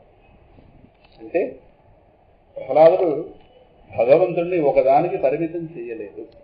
భగవంతుడికి ఎవరు బాగా ఇష్టం? పరమాత్మకి ఎవరు ఇష్టం? ఇప్పుడు మనకు పరమాత్మ ఇష్టం కరెక్టే, అదృష్టవంతులు కాబట్టి కూర్చున్నాం. పరమాత్మకి ఎవరు ఇష్టం? ఏదో ఒకటి కావాలని కోరుకునేవాడు పరమాత్మ అక్కర్లేదు. నెంబర్ 1. తనని ఒకదానికి పరిమితం చేసేవాడిని పరమాత్మకి దృష్టి తక్కువ. తనకి ఏది అక్కర్లేదన్నవాడు పరమాత్మ కావాలి, వాడే ఏకాంత భక్తుడు అంటారు. భగవంతుడు ఇచ్చేవి వద్దు, భగవంతుడే కావాలని అడిగేవాడు ఏకాంత భక్తుడు. అంటే అర్థమవుతుందా? భగవంతుడు ఇచ్చేవి కావాలి అని అడిగేవాడిని గౌణ భక్తులు అంటారు. ఈ మాట మనం నారద భక్తి సూత్రాలు చెప్పుకున్నాం. మీరు మర్చిపోతారు కాబట్టి అదృష్టం. సత్యాన్ని నేను అన్న మాట, ఎందుకంటే నేనా మాట మర్చిపోవాలి. మాట అర్థమవుతుందా? భగవంతుడు ఇచ్చేవి కావాలి అని ఆశించేవాడిని గౌణ భక్తులు అంటారు. వాళ్ళే ఆర్త, జిజ్ఞాసు, అర్థార్థి. భగవద్గీతలో 3 వచ్చారు. నాకు భగవంతుడు ఇచ్చే వద్దు, భగవంతుడే కావాలని అడిగేవాడు జ్ఞాన భక్తుడు, వాడే అనన్య భక్తుడు, వాడే ఏకాంత భక్తుడు. ఈ 2 రకాల భక్తులు. అర్థమైందా? అందువల్ల అటువంటి ఏకాంత భక్తులు పరమాత్మకి ప్రీతి. మొదటి 3 గౌణ భక్తులు భగవంతుడి ప్రీతి. దీనివల్ల ప్రీతి ఆయన ఏదైనా ఇస్తాడు కాబట్టి వాళ్ళు మంచి లక్షణమే, తప్పే ఉంది. లోకమి పడే కంటే భగవంతుడి కంటే గొప్ప లక్షణమే. అందువల్ల కోరుకోవడం తప్పేం కాదు, కానీ కోరుకోవడం అనేది గొప్పేం కాదు. ఈ మాట నాది కాదు, సామవేదం షణ్ముఖం కాదు. భగవంతుడిని కోరుకోవడం తప్పు కాదు, కానీ భగవంతుని కోరుకోవడం పెద్ద గొప్పేం కాదు. అర్థమవుతుందా? ఎందుకంటే ఇంకా తక్కువ స్థాయి, దానిపైన ఇంకోటి ఉంది. అర్థమవుతుందా? అందువల్ల మనకి ఏం కావాలో తెలియక ఇంకా కోరికలు అడుగుతున్నాం అంటే మనం ఇంకా కోరిక కోరుతున్నామంటే మనకి ఇంకా లోపల భగవద్జ్ఞానం నిండలేదు నాకు. గిన్నె చప్పుడు చేస్తుందంటే నీళ్లు ఇంకా నిండలేదు నాకు. నిండిన కుండ హడావిడి చెయ్యదు. సగం నిండిన కుండే నానా కూడా పెడుతుంది కదా, లోపల కదలడానికి అవకాశం ఉంది కనుక.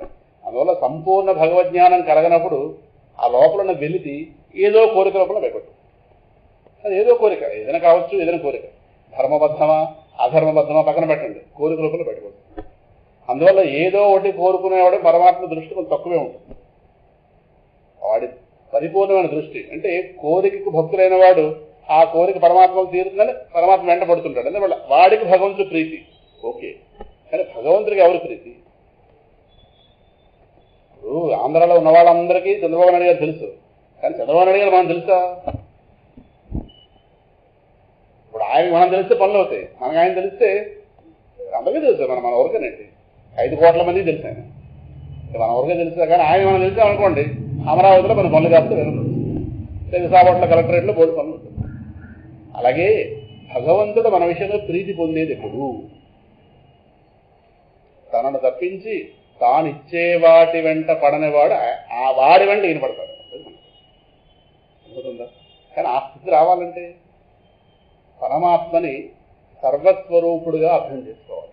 పరమాత్మే విశ్వము రూపంలో ఉన్నాడన్న జ్ఞానం లోపల నిండి నిండి నిండి నిండి నిండి నిండితే అప్పుడు ఆయన గారి దృష్టి విశ్వం మీద ఉండదు, విష్ణు మీద. బాగా పట్టుకున్నారా? అదే సమయజ్ఞ అంటే ప్రపంచంలో కనిపిస్తున్న వాటిలో భేదాలు తెలుస్తున్నాయి, కానీ ఇంతటి భేదాలతో కూడినటువంటి ప్రపంచంగా కనిపిస్తున్నవాడు ఒకడే. ఈ మాట బాగా పట్టుకోవాలి. కెరటాల పరంగా చూస్తే భేదం కనిపిస్తుంది, కానీ ఇన్ని రకాల కెరటాలుగా కనిపిస్తున్నది ఒకటే కడలి. జ్ఞానం ఉందా? ఇది అర్థమవుతుంది కదా. ఇక్కడ మనకి విశాఖపట్నం వాళ్ళు సముద్ర ఉదాహరణ చెప్పుకుంటే దీనికి కారణం తెలాలేసుకుని సిద్ధంగా ఉంది కదా. హైదరాబాద్లో పుట్టినవాడికి వాడికి సముద్రం పరిచయం ఉండదు, వాడికి దురదృష్టవంతుడు. మనకు ఆ భాగ్యం ఉంది విశాఖపట్నం సముద్రం. అసలు హాయిగా పరమాత్మ స్పష్టంగా అర్థం కావాలంటే నియరెస్ట్ ఎగ్జాంపుల్ షణ్ముఖశర్మ గారు చెప్పేది, నియరెస్ట్ ఎగ్జాంపుల్ సముద్రం. అంటే భగవంతుడు తేలిగ్గా పడతాడు సముద్ర ఉదాహరణ చెప్పి. మనకు ఆ దృష్టి ఉంది కనుక మనం తేలిక అర్థం అర్థమవుతుందా?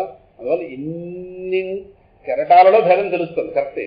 ఇన్ని రకాల భేదాలతో కూడినటువంటి ఇన్ని కెరటాలుగా తెలుస్తున్నది ఒకటే కడలి. అలాగే ఇంతటి అనేకత్వంతో కూడినటువంటి విశ్వముగా గోచరిస్తున్నవాడు ఒకడే విష్ణువు.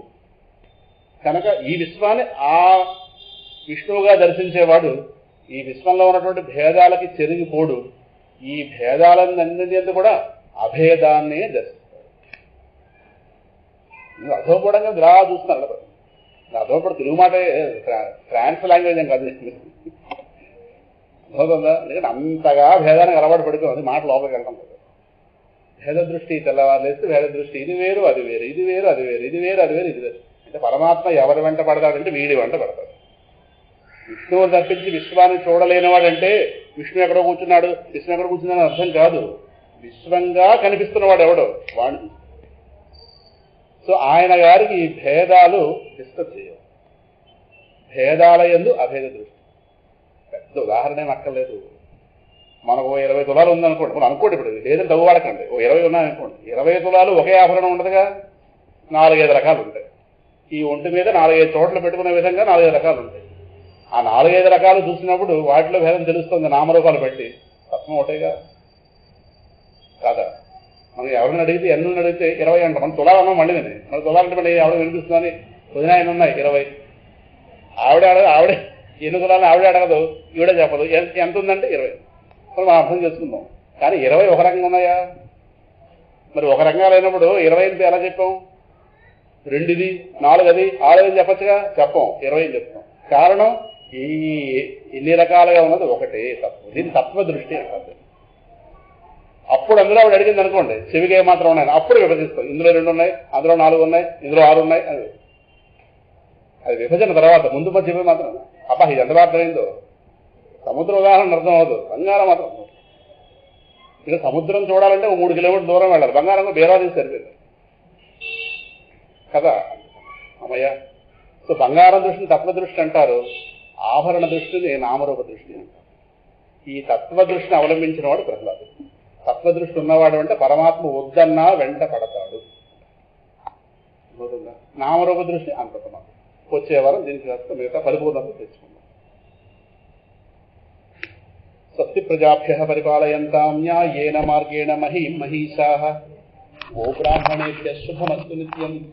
లోకాః సమస్తాః సుఖినో భవంతు. వాసుదేవ.